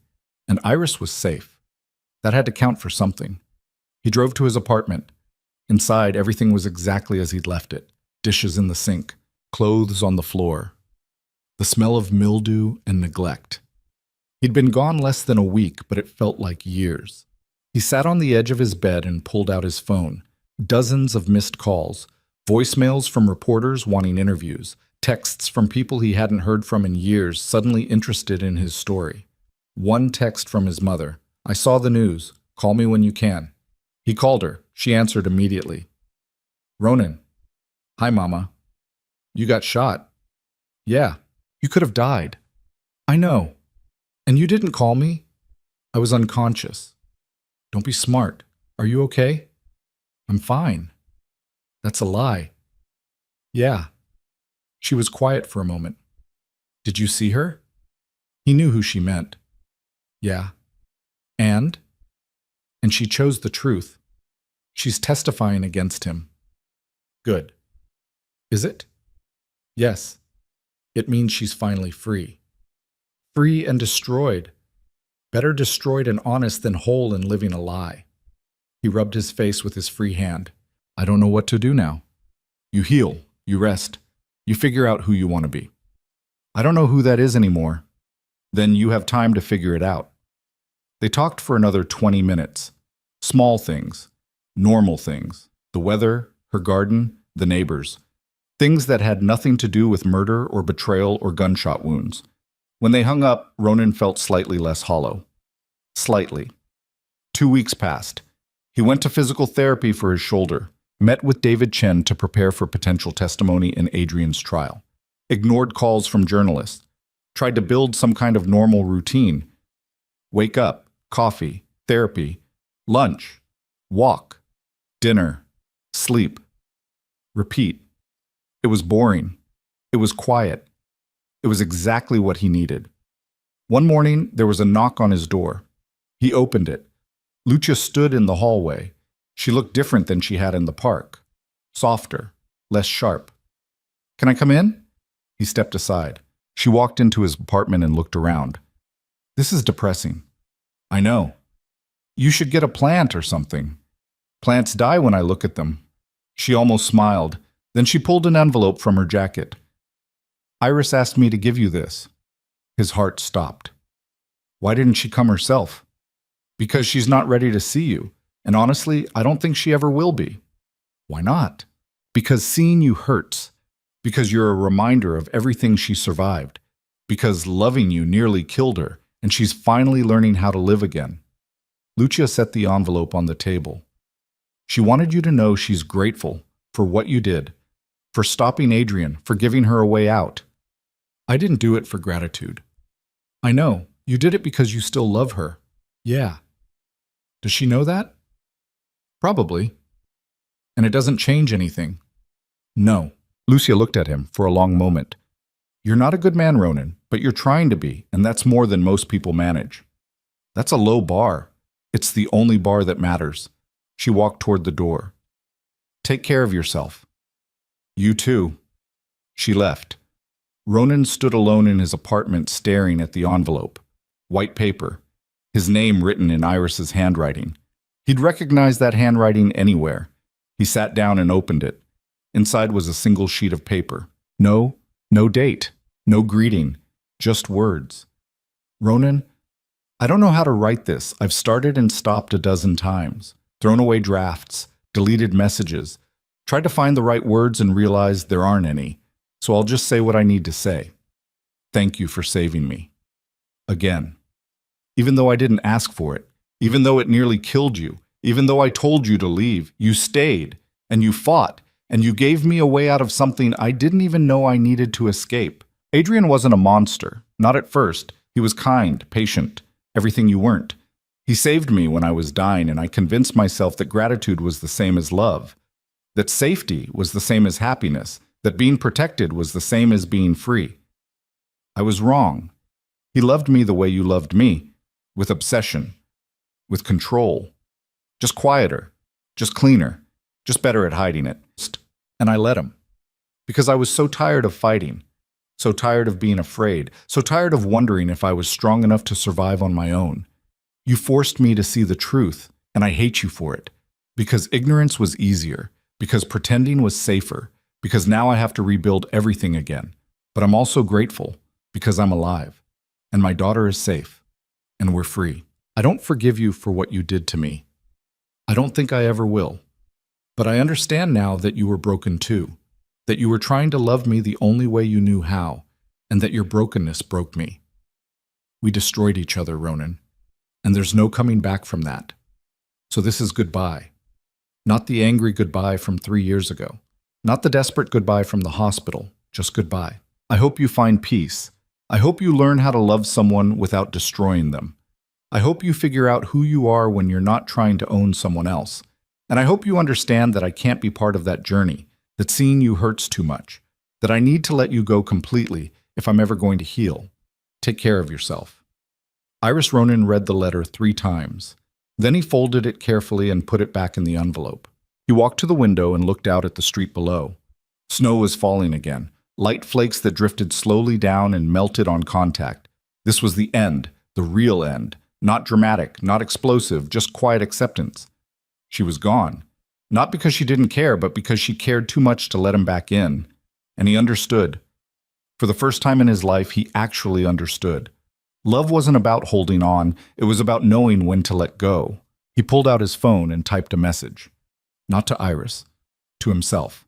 A reminder. A promise. Be better. 2 words. That's all it took. Be better. Not perfect.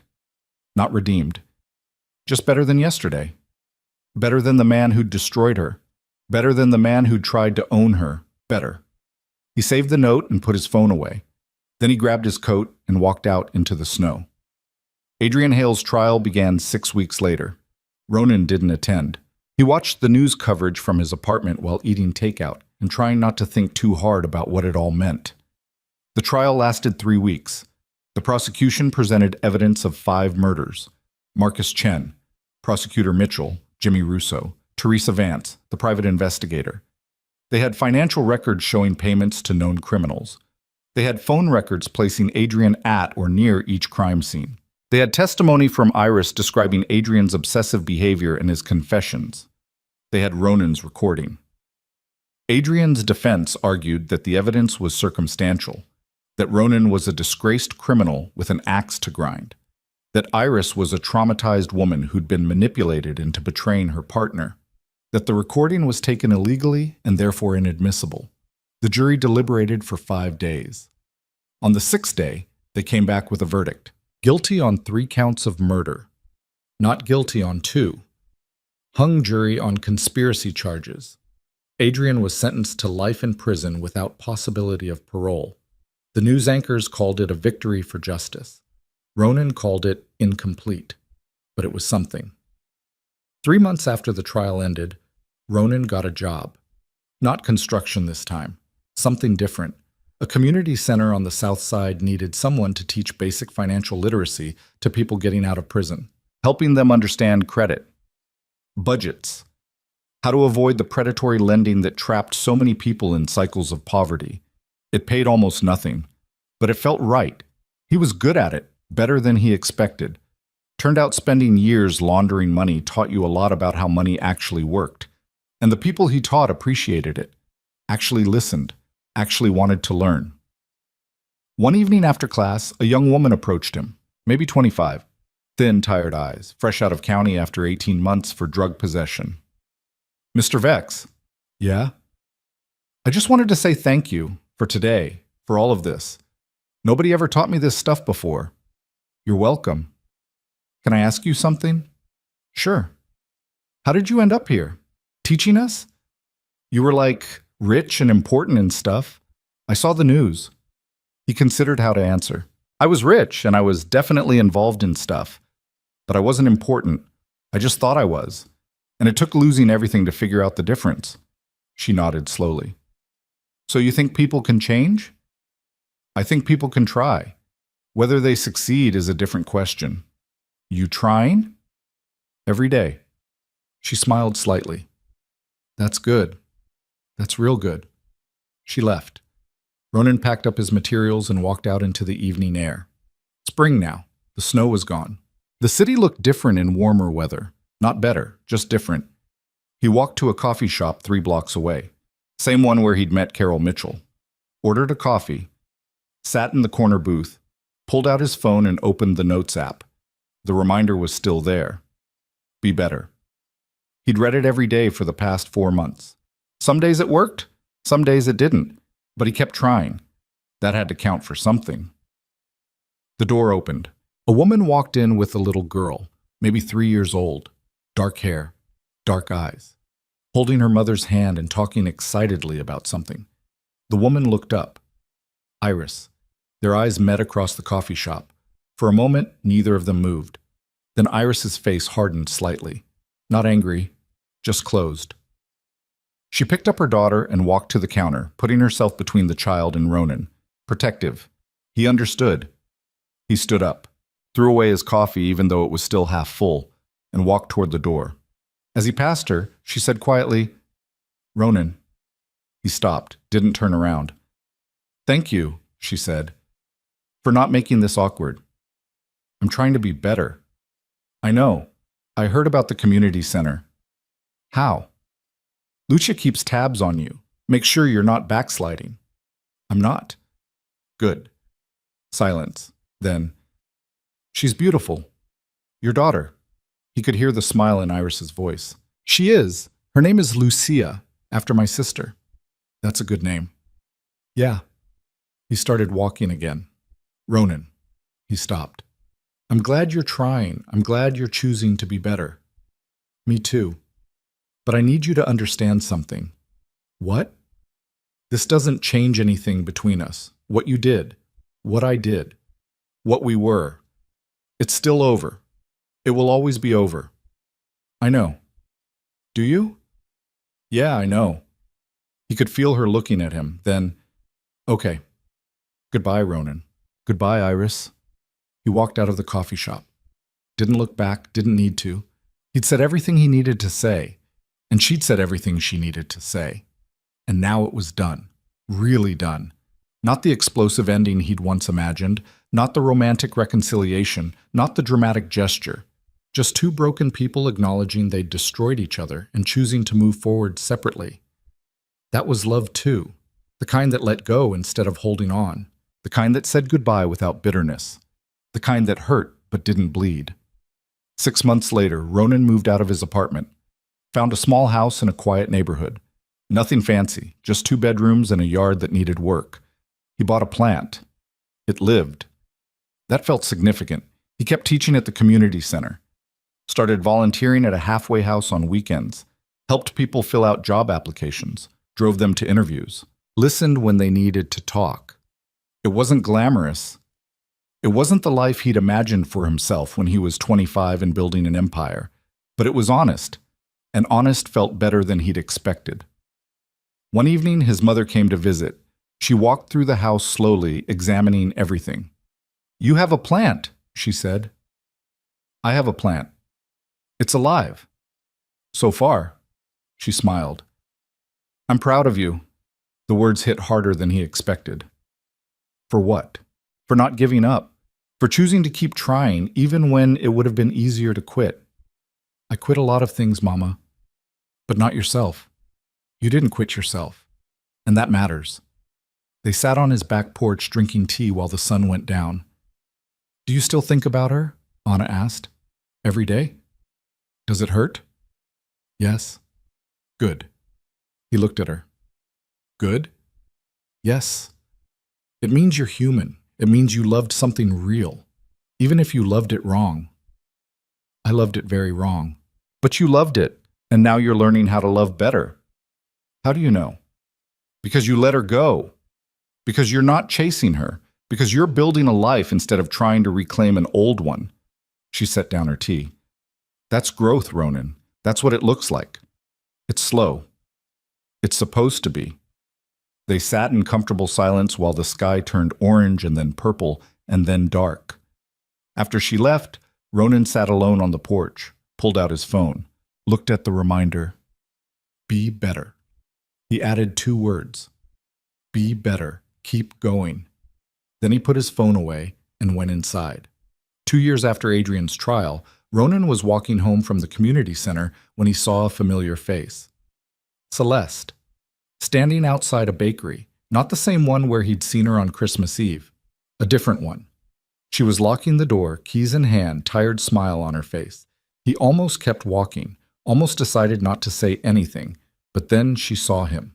Ronan? Hey, what are you doing here? I teach a few blocks away.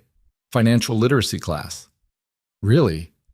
Yeah, turns out I'm not completely useless. She laughed. That's good. That's really good. How are you? Good. Great, actually. Daniel and I got married last year. We bought this place together. Congratulations. Thanks. It's been a lot of work, but we're happy. They stood there awkwardly for a moment. Then Celeste said, I heard about what happened with Adrian Hale and Iris. Yeah, that must have been hard. It was necessary. Are you okay? The question surprised him, just like it had surprised him 3 years ago in a different bakery. I'm getting there. That's all anyone can ask for. She pulled out a business card. This is our bakery. If you're ever in the neighborhood, stop by. Coffee's on me. I will. I mean it, Ronan. Stop by. Don't be a stranger. I won't. She walked away. He stood there holding the business card. Such a small gesture, such a normal gesture. The kind of thing that happened between people who'd moved on from their shared history. He tucked the card in his wallet and kept walking. 3 years after Adrian's trial, Ronan received a letter. No return address. Just his name and address, written in handwriting he didn't recognize. He opened it carefully. Inside was a single photograph. Iris standing in a field somewhere, her daughter beside her. Both of them laughing, hair blowing in the wind, the sun behind them making everything golden. On the back of the photo, someone had written, she's happy, she's safe. She wanted you to know. Lucha Ronan stared at the photograph for a long time. Then he put it in a drawer, not hidden, just stored. A memory of something that used to be. He didn't look at it again for months. Didn't need to. Knowing she was happy was enough. 5 years after everything fell apart, Ronan stood in front of a group of 20 people at the community center. His class had grown, more people, more interest, more hope. He taught them about compound interest and predatory lending and how to build credit from nothing. And they listened. Actually listened, because he wasn't some rich guy talking down to them. He was someone who'd lost everything and was still figuring out how to rebuild. Someone who understood what it meant to start over from scratch. After class, a young man approached him, maybe 22, fresh out of state prison, 3 years for armed robbery. Mr. Vex? Yeah? I wanted to ask you something, if that's okay. Sure. Do you think people like us can actually make it, or are we just pretending? Ronan looked at him, really looked at him, saw the fear under the bravado, the desperation under the hope. I think we're all pretending, Ronan said. Everyone, not just people with records. We're all pretending we know what we're doing, pretending we have it together, pretending we're not terrified. So what's the difference between us and them? They had better starting conditions. That's it. That's the only difference. That's not fair. No, it's not. But fair doesn't matter. What matters is what you do with what you have. The young man nodded slowly. What if I fail? Then you try again. What if I keep failing? Then you keep trying until you don't. That sounds exhausting. It is, but it's better than giving up. The young man smiled slightly. Thanks, Mr. Vex. Call me Ronan. Thanks, Ronan. He left. Ronan packed up his materials and walked home. The sun was setting, the air was cool, spring turning into summer. His phone buzzed, text from his mother. Dinner this Sunday? I'm making that soup. I'll be there. Bring bread. The good bread. From the expensive bakery? You know it. He smiled. Some things never changed, and that was okay. That night, Ronan sat on his back porch with a beer and watched the stars come out. His shoulder still ached when it rained. His sleep was still broken most nights. His memories still haunted him more often than he'd like. But he was alive, and he was trying. And that was more than he'd had 5 years ago. More than he'd had when he was rich and powerful and destroying everyone around him. He pulled out his phone, opened the Notes app, read the reminder. Be better. Keep going. He added one more line. Be better. Keep going. Don't stop. Then he put his phone away and finished his beer and went inside to sleep. And somewhere far north of the city, in a house he would never see again, Iris Vale tucked her daughter into bed and kissed her forehead and walked downstairs to sit by the fire with a book she'd been meaning to read for months. And the life she'd built after ruin continued quietly forward, one ordinary day at a time, without him. And that was okay. Not happy, not tragic, just okay. Because some stories don't end with redemption or reunion. Some stories end with two broken people choosing to stay broken in different places, choosing to heal separately, choosing to let go. And sometimes that's the only ending that makes sense, the only ending that's honest, the only ending that lasts. And as the city settled into another ordinary night, with all its ordinary people living their ordinary lives, Ronan Vex closed his eyes and dreamed of nothing in particular. No nightmares, no regrets, just the quiet darkness of a man who'd finally stopped running from who he was. And that was enough. That was more than enough. That was everything.